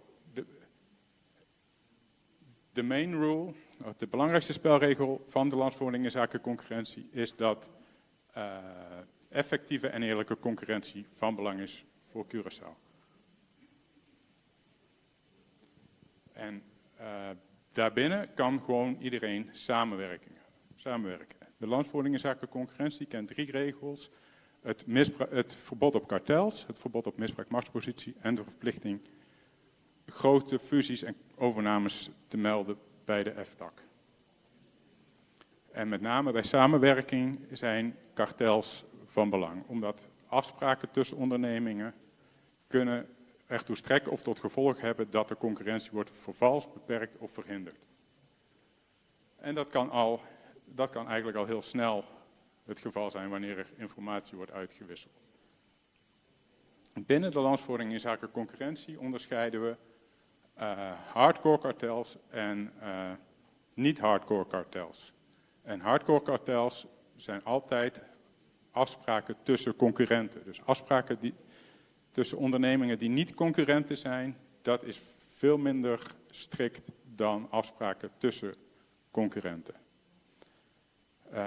In eerste instantie wordt onderscheiden het prijskartel. En dat zijn afspraken over verkoopprijzen, marges, het verlenen van kortingen, de hoogte van kortingen. Al dat soort afspraken tussen concurrenten die zijn per se verboden. En zijn dus nooit toegestaan onder de landsverordening concurrentie. In de notitie die wij van jou krijgen, Tamira, stond gezamenlijk adverteren, gezamenlijk reclame maken. Ik denk dat dat heel snel op het probleem van prijsafspraken komt. Een prijskartel. Bidrigging, dat heeft met name bij openbare aanbestedingen, waarbij aanbieders samenwerken om de markt te verdelen. En samenwerking kan bij openbare aanbestedingen, maar dan alleen als de opdracht niet alleen kan worden uitgevoerd, zodat er een extra concurrent op de markt komt. Leveringsweigering, dat is het verlagen van de afzet of productie om de prijs op te drijven of een product uit de markt nemen. Een voorbeeld waar wij hier als EFTAC zijn opgetreden is bijvoorbeeld het door de banken gezamenlijk uit de markt nemen van betaalchecks. Dat hoefde niet gezamenlijk, dat kon iedere bank voor zich besluiten. En daarom zijn wij daar opgetreden en hebben wij daar een beschikking op afgegeven. De laatste hardcore verboden afspraak is marktverdeling, waarbij concurrenten het werkgebied verdelen. Dus het verdelen van klanten gevestigd in Bandabouw en Bandariba tussen concurrerende ondernemers, dat is verboden. Maar zoals ik al zei, samenwerken mag. Niet alle afspraken zijn verboden. Ook niet als ze de concurrentie beperken, tenzij ze hardcore zijn, wat op de vorige slide stond.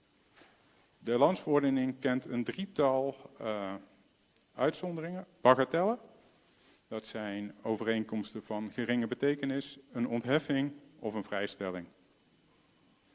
De bagateluitzondering, dat zijn concurrentiebeperkende afspraken die van geringe betekenis zijn.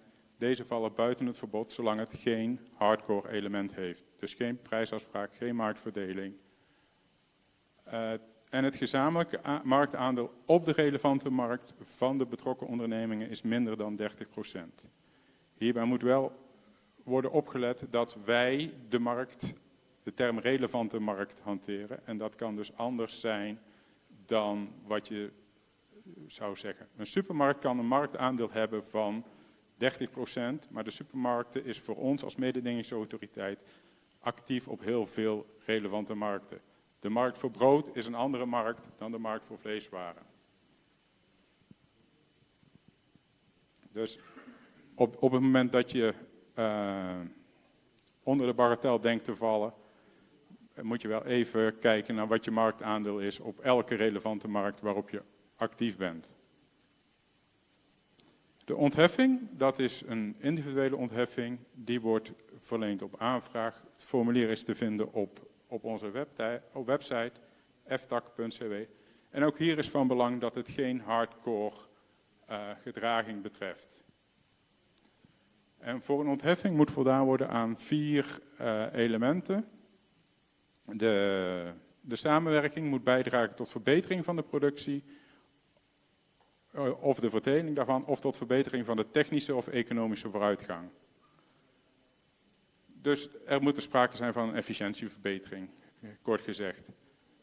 En het voordeel moet voor een billijk aandeel ten goede komen aan de gebruikers.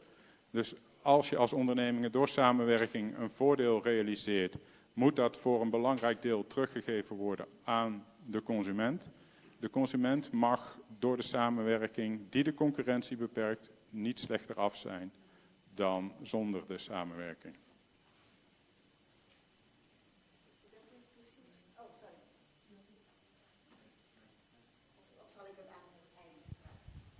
Coming. Hij komt er al aan. Over haar. Yes, dankjewel. Dat was precies de vraag.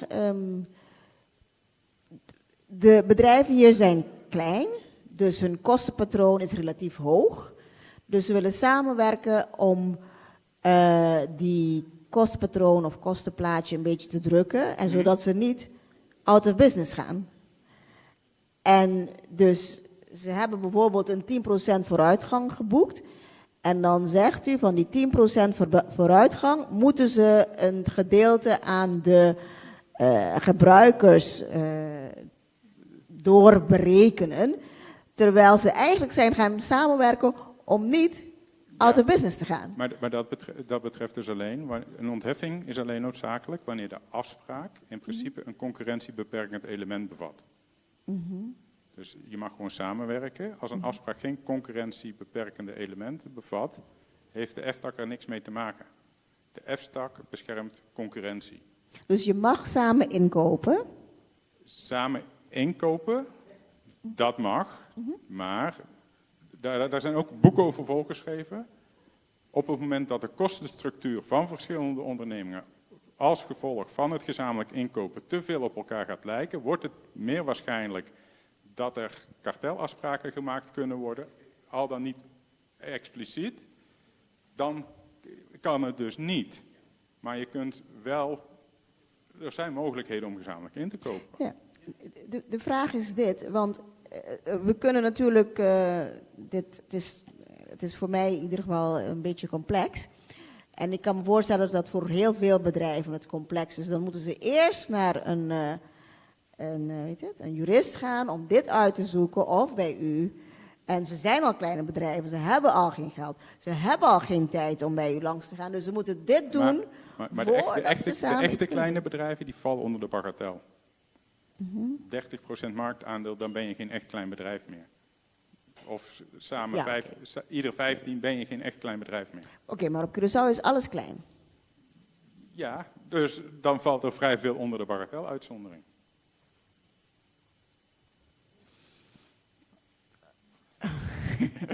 Nou, ik wil gewoon zeggen, de reden waarom wij u ook hebben gevraagd is om het duidelijk te hebben. Ja, ik weet niet of het is zo casuïstisch dat ik kan geen algemene regels geven over wat wel en niet is toegestaan als jij gezamenlijk wil inkopen. Dat hangt echt van de omstandigheden van het geval af.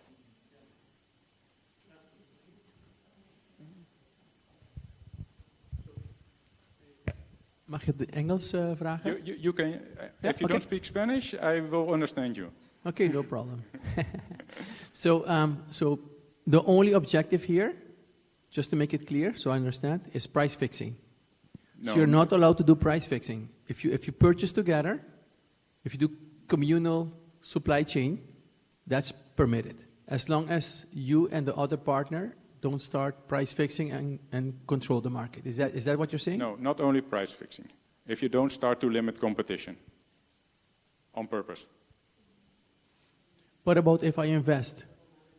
So you're telling me not to invest then? That's what you're telling me? No. If I'm a strong competitor and I have more money to become more powerful within the market, yes, you're telling me I'm not allowed to do that? You can be as powerful as you want, as long as you do it on an honest way. What if I decide to have a 5% margin and I can live with it, but my competitor can't? Then, if your competitor isn't as efficient as you, that's the as efficient competitor test, he can go out of business and you don't have a problem with us. Okay.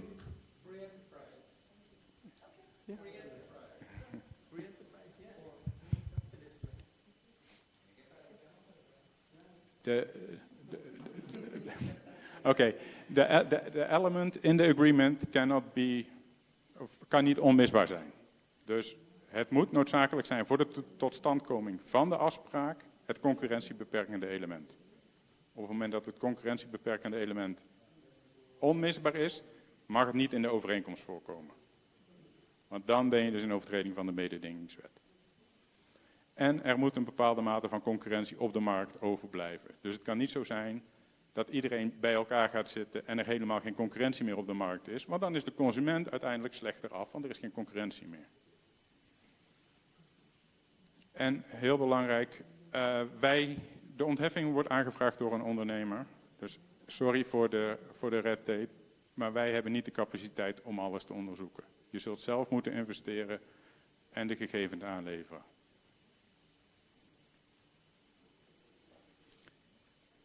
De derde optie is de groepsvrijstelling. Dat kan alleen bij landsbesluithoudende algemene maatregelen. Voor categorieën van overeenkomsten, besluiten en gedragingen. En daar gelden weer dezelfde 4 voorwaarden als we net zagen bij de ontheffing. Curaçao kent op dit moment geen enkele groepsvrijstelling. De Europese Unie kent bijvoorbeeld een groepsvrijstelling voor R&D-activiteiten. Dus research and development. Dat je gezamenlijk als ondernemingen research and development activiteiten kan ontwikkelen, ja. Nu moet je een ontheffing aanvragen.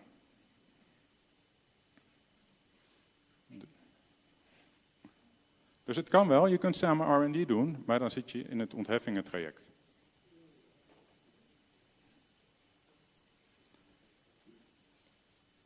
Dus even de aandachtspunten. Samenwerken mag en kan onder de landsverordening in zaken concurrentie. Geen hardcore gedragingen, dus met name samenwerking tussen concurrenten. Daar moet je heel erg op gaan letten.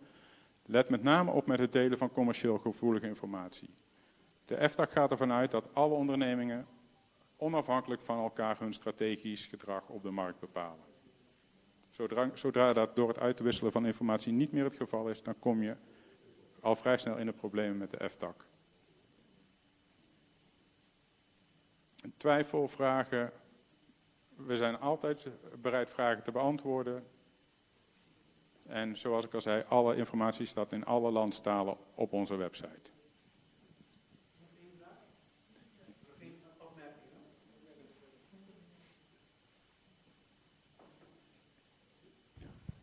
Mijn background is finance. So, op kleine eilanden zoals Curaçao, 150.000 mensen, misschien zelfs minder. Mijn vraag is, soms heb je binnen een industrie 1 grote supplier nodig om bepaalde dingen te doen. En het wordt heel moeilijk als je iemand anders ziet binnenkomen. En dan willen ze zeggen, weet je wat, dat is unfair competition, want hij is zo groot dat ik niet tegen hem in kan. Wat hij doet, dan kan uw organisatie toch binnengrijpen en die persoon een voordeel geven die eigenlijk niet terecht is. Nee, wij kunnen alleen ingrijpen op het moment dat de grote onderneming zijn dominante positie op de markt misbruikt. Dat is het verbod op misbruikmachtspositie. Dat heb ik in deze presentatie niet opgenomen, want dan zouden we een uur kunnen praten. Oké, gaan ze bezichtigen, dan kan ik misschien later contact met u nemen. Ja.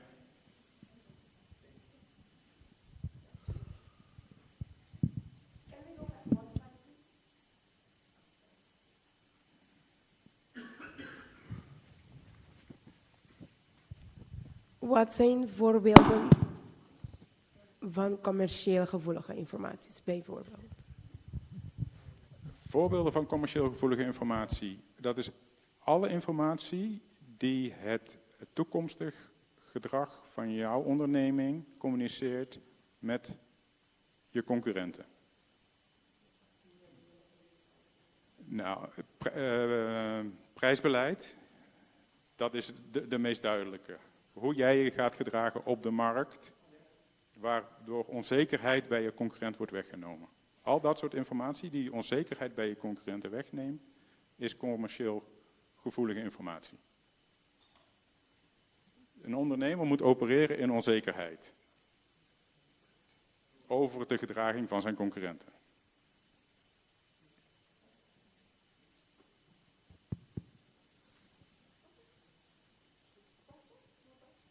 Questions? Going once, going twice. Sold. Thank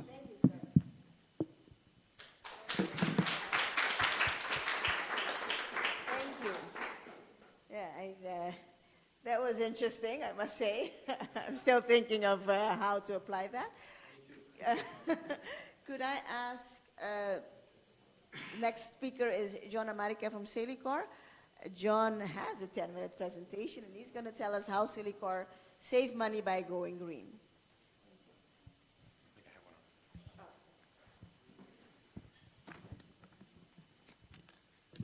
Good afternoon, everybody. Thank you for the opportunity to speak with you. It's all about cost saving this session. I'm going to talk about sustainability initiatives, and I'll show you how they also save you money. And I'm going to show you how you don't need to do big individual things, but small things, keep it simple, and that also is effective. So why do we talk about sustainability at Celicour? Well, it's part of our corporate identity, our culture. We have a sustainability policy, we have an environmental policy, we have an environmental handbook, a register of environmental aspects, environmental coordinator. We're very environmental. Safety is also part of sustainability. So we did an ARBO quick scan, and we have a register of safety aspects. We're also certified for quality via ISO for environment also, and this is for more than 15 years. And Celicour is part of Bedrijvenplatform Milieu, BPM, and we also have their minimum sustainability standard certification. But most of all, I want to show you that it's good for business. Celicour, we get contracts from companies that require sustainable suppliers. And of course, I'm going to show you how it saves money. So our approach is to keep it simple. Start with easy to implement, low-cost, concrete actions. And prevent and reduce and recycle first. Reduce your amount of energy use before you go into alternative energy such as solar panels. Try things out first, pilot projects, and then if it works, then you scale up. And I can't stress this enough, involve and educate your employees because they're the ones who are going to be doing the prevention and the reuse. For example, with Celicour, we had an entire environmental week for all of our employees. So now I'm going to go into a few business cases. Let's start with prevention. We started digital invoicing in 2022. We sent about 2,000 invoices a month, each costing about 5 guilders each. That takes into account the paper, the envelope, the courier. So about 10,000 guilders a month in costs. We're now 85% digital invoicing, so a savings about 8,500 a month. So more than 100,000 guilders a year just by preventing printing paper. And we also save about 640 guilders a year by reducing the amount of paper we have, and that doesn't even include our toner. And of course, there's environmental benefits like saving trees and reducing the CO2 from our delivery vehicles. Prevention from waste. You don't want to waste anything, you don't want to waste your money. So we use rechargeable batteries in our remote controls and our different meters.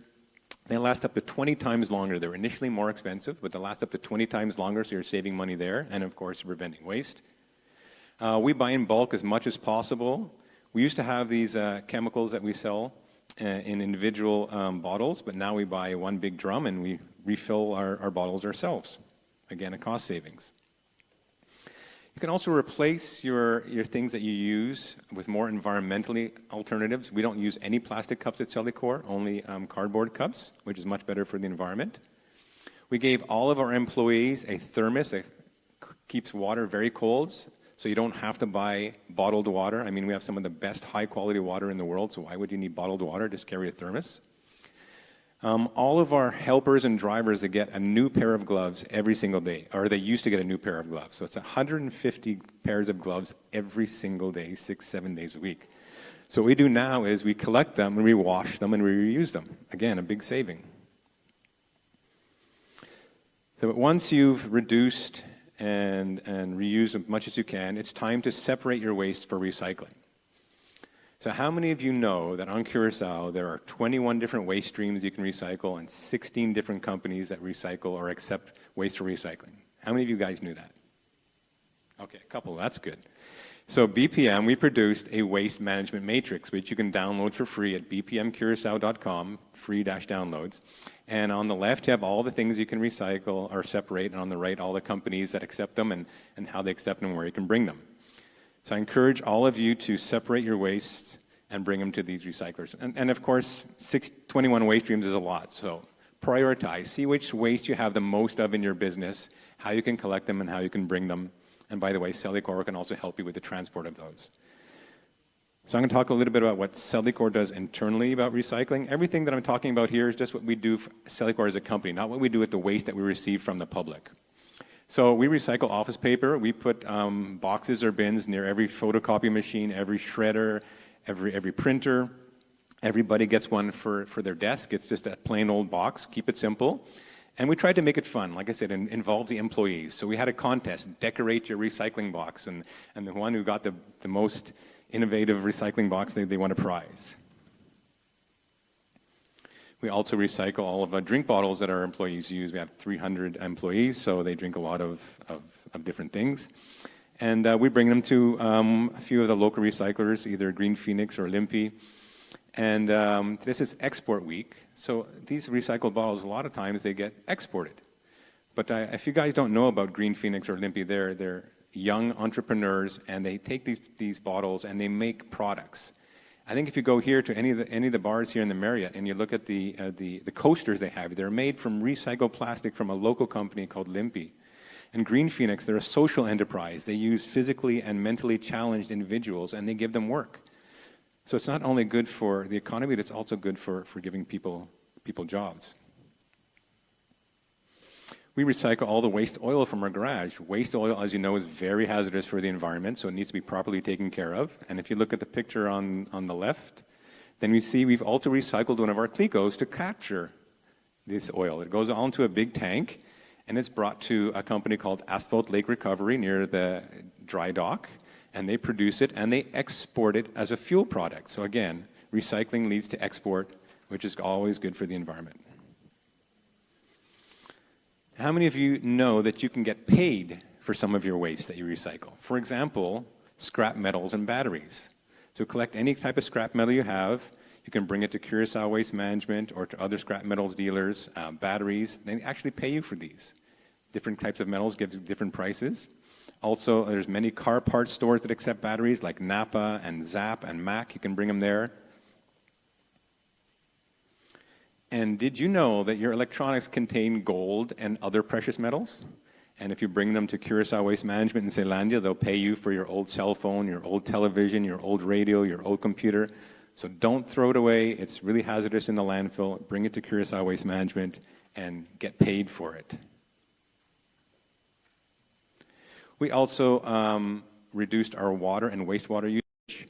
Between 2020 and 2022, we reduced our water usage by 14%. And you all know how expensive water is on the island. And we did simple, small things, like fixing leaks, installing low-flow shower heads and faucets. So these are low-cost things. We also reuse our wastewater from our septic tanks for irrigation, so you don't have to use expensive water for watering your plants at your property. Electricity, of course, one of the biggest costs of any business on Curaçao. Again, I stress reducing before installing, let's say, solar panels. One of the things we did is we upgraded our air conditioner chillers to inverter compressor chillers, and only cost us 16,000 guilders, well, a big company. We have 2 more to go. We changed all our lighting to LED, cost us about 4,500 guilders. We put some solar lighting outside.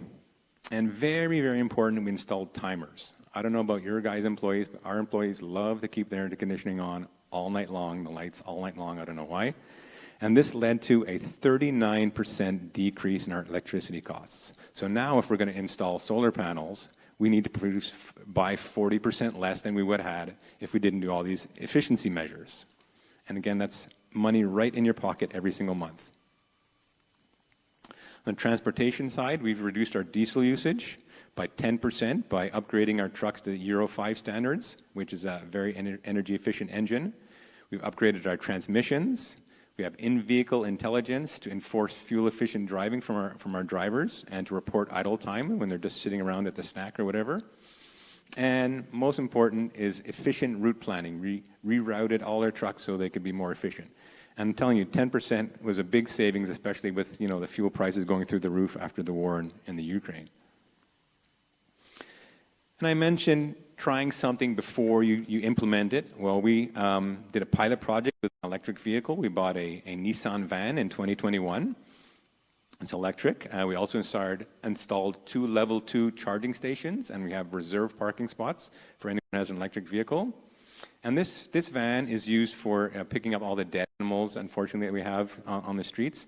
It's on the road all day long. And I'm telling you, it works perfect. We have no problems with this electric vehicle. And we compared the pickup truck that we used used before, how much fuel is using compared to how much electricity we use now, and it's a 40% savings. I mean, this vehicle pays itself back within like 5 years. And there's almost no maintenance. I've been driving an electric vehicle myself for more than 3 years, and the only thing I've changed is the tires and the wipers. You don't have to change anything else. So the result of this pilot project is now Celicourt is going to, all of our future pickup trucks and then our cars will be all electric. But sustainability is not only about saving money and reducing waste, but it's also about the social aspect. So we do things like we planted trees in 2019 at senior citizen homes and at schools. And we also want to recognize local companies that contribute to sustainability. So we have the Gladys Van Dahl Mackenzie Environmental Award. Gladys was known as the godmother of the environment for Curaçao. And you can see some of the winners here from the past years. So we also applaud other companies. So lessons learned, recommendations. As I said, you can't do everything all at once, so prioritize. Choose things that are simple to implement. And as you can see from my presentation, small changes have big effects. And reduce your energy use before investing in alternative energy, or if you want to go ahead and invest in alternative energy anyways. Talk to others and see what they've already done, what they've implemented. Get their experience, find out what's worked for them. As course Celicourt, it's very important if you separate your wastes and recycle them as much as possible. And I mentioned several times, involve and educate your employees. But most of all, be proud of what you've done, show it off, share your success, stimulate others with what I hope I've done today. Thanks.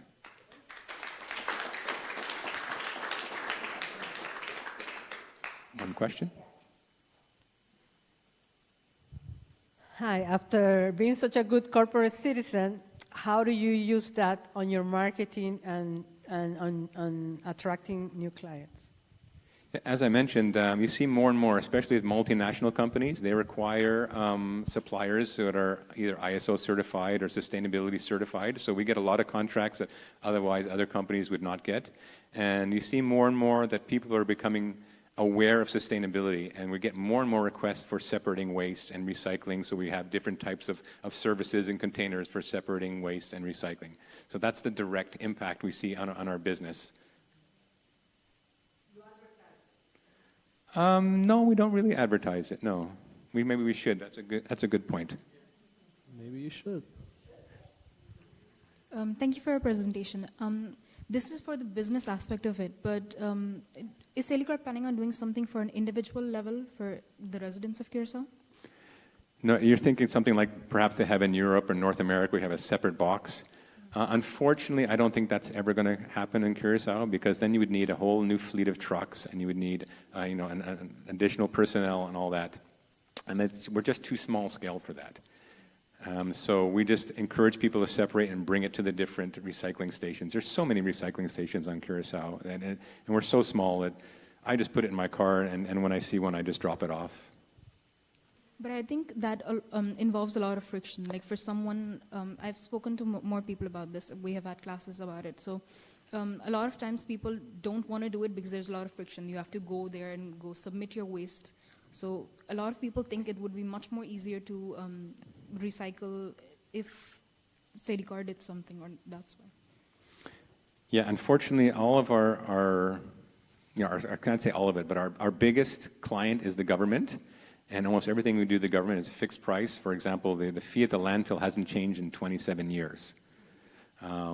There's other things that our prices are fixed by law. So even if we wanted to have more wiggle room, it would mostly have to come from the government side. And at this moment, there's no way we're going to invest in things like that. Okay, thank you. Okay, good. Actually, I wanted to touch on your point.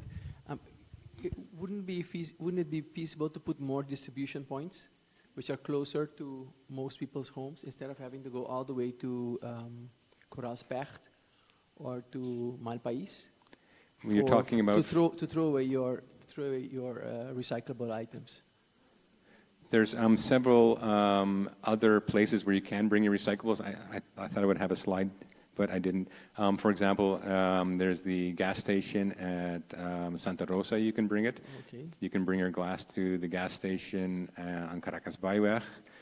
There's other companies, the hypermarket at Mangusa. At Van der Twil, there's one. There's one at DINAF in Pereira.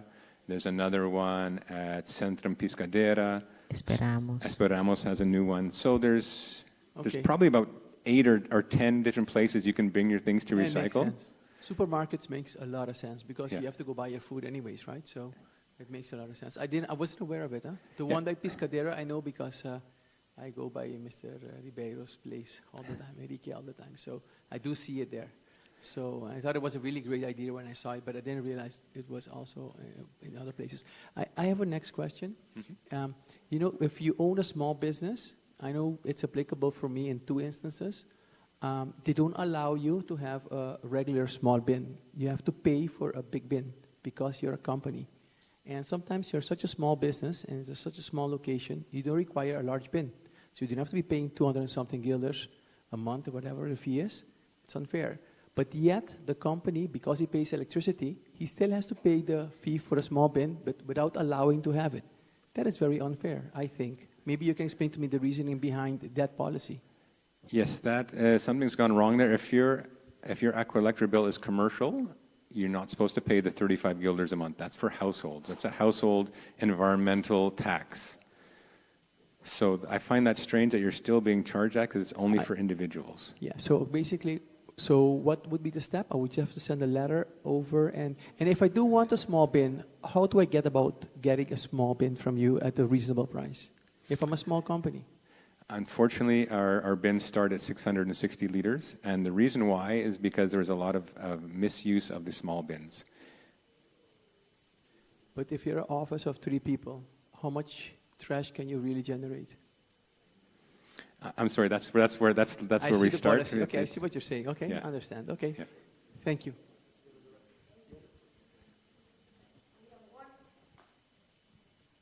No more questions? Okay, thank you very much.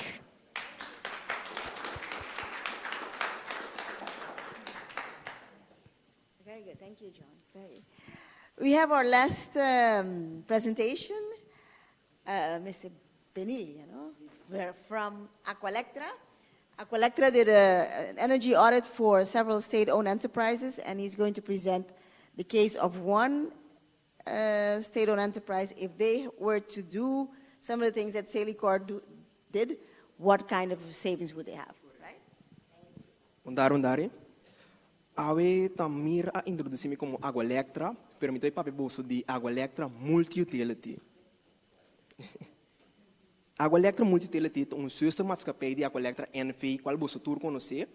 E motivo que Aqualectra multi-utility por assim, por exemplo, energy and water audit of outro projeto não que você também mira, para nós estar mesmo com qualquer companhia comercial for que tem environment não regular.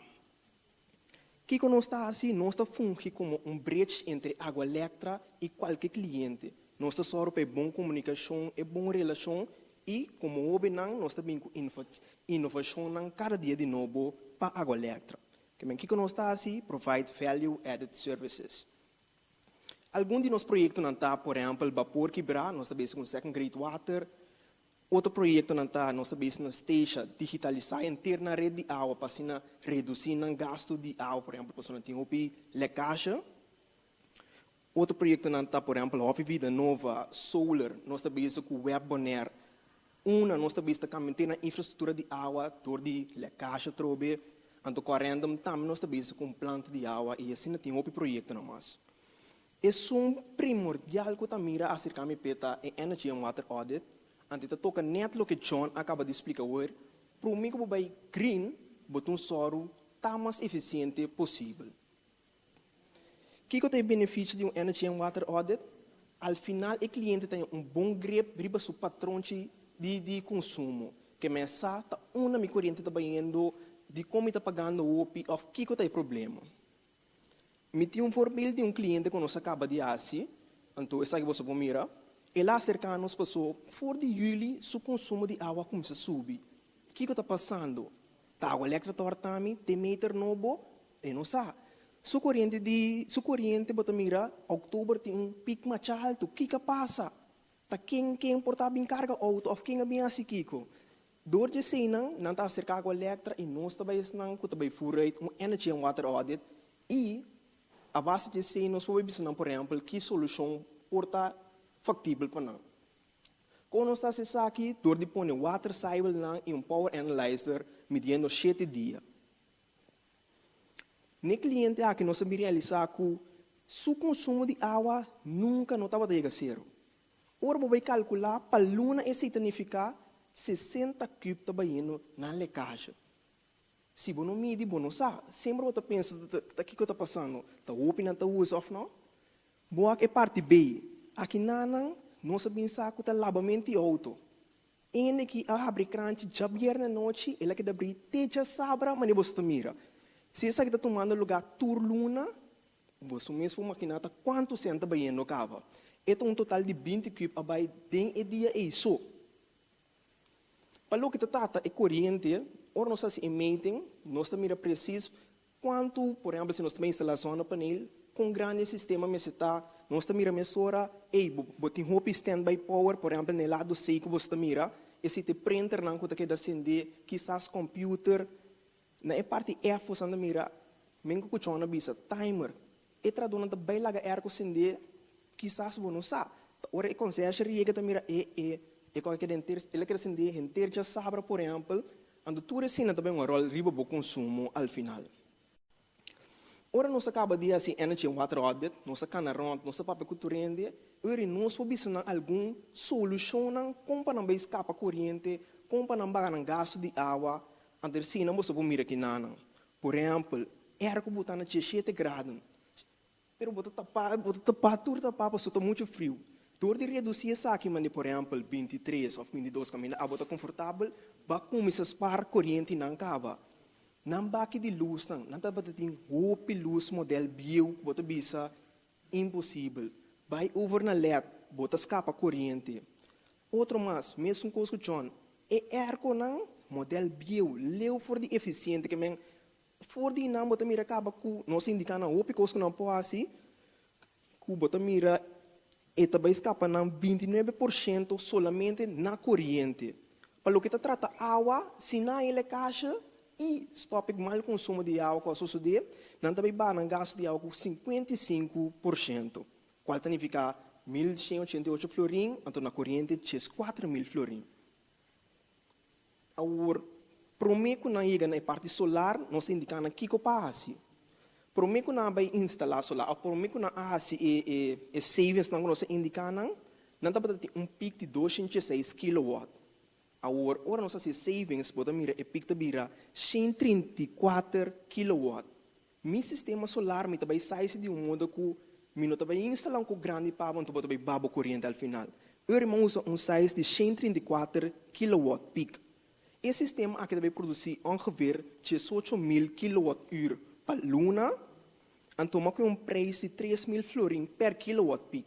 E preço varia entre 3.500 e 2.000 florim per kilowatt peak, depende de que tipo de sistema botim. Quizás da bateria, quizás da marca de inverter, quizás do painel, depende de que a botim como preferência no momento. Na parte de Grid Connection Fee, essa aqui é a quantidade de florim que o cliente tem paga na água elétrica para cada kilowatt peak que tem instalado. Essa aqui está conectada à rede de água elétrica.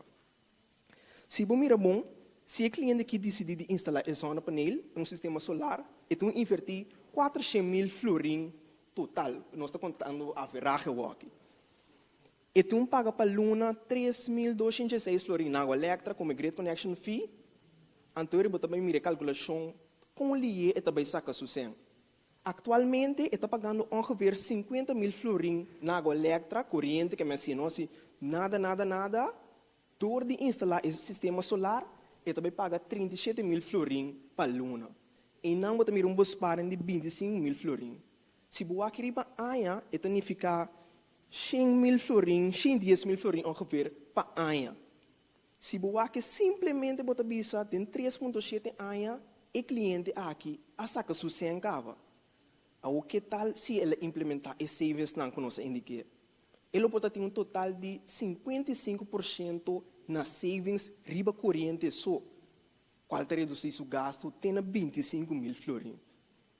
E dor de indústria essa que cliente, e tem vista clara que o passe com o paciente e não está contente, pessoa, tu ainda feliz, então, simplesmente me terminar pensando que a união está se força. Junto nós está coppel com outro. Tchau nossa experiência, junto com de nós. Tamira também está papel conosco, que junto nós está se força e chega na coisa great no futuro.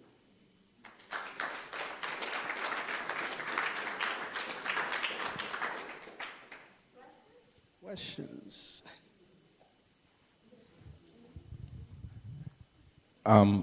Mas escuta a boa apresentação, ouvi bom. Me tenho duas perguntas. É second grade water, não? Que está em processo. Para a companhia, não é tão importante, por exemplo, para toalete. É second grade water.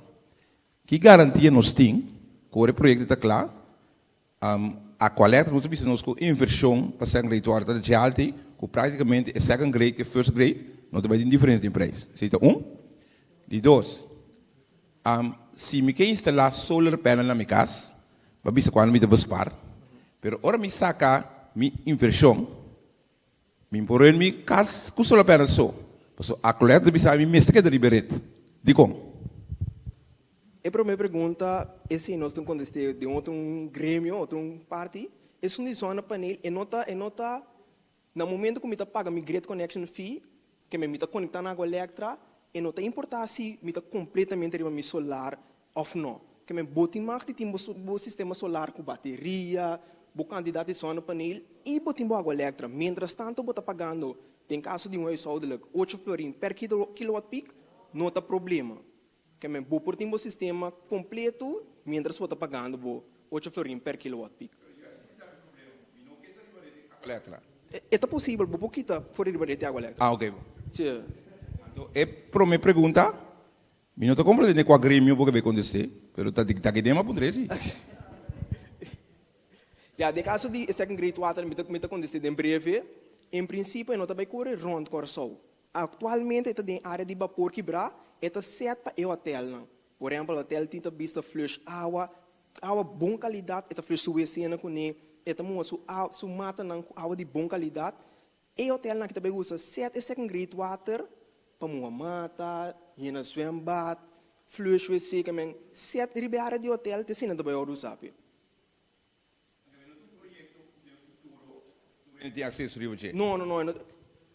Não tenho minha palavra na duro, pero atualmente está certo em área de hotel, que men não está parado para ir rond Curaçao, para ir second grade water. Any more questions? No? All right.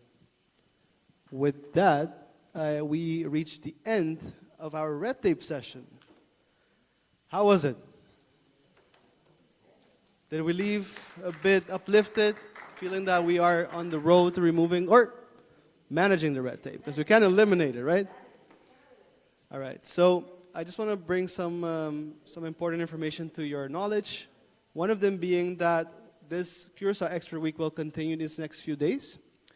We're going to have tomorrow a few sessions on Wednesday. So tomorrow we're going to have a session of breaking into new markets.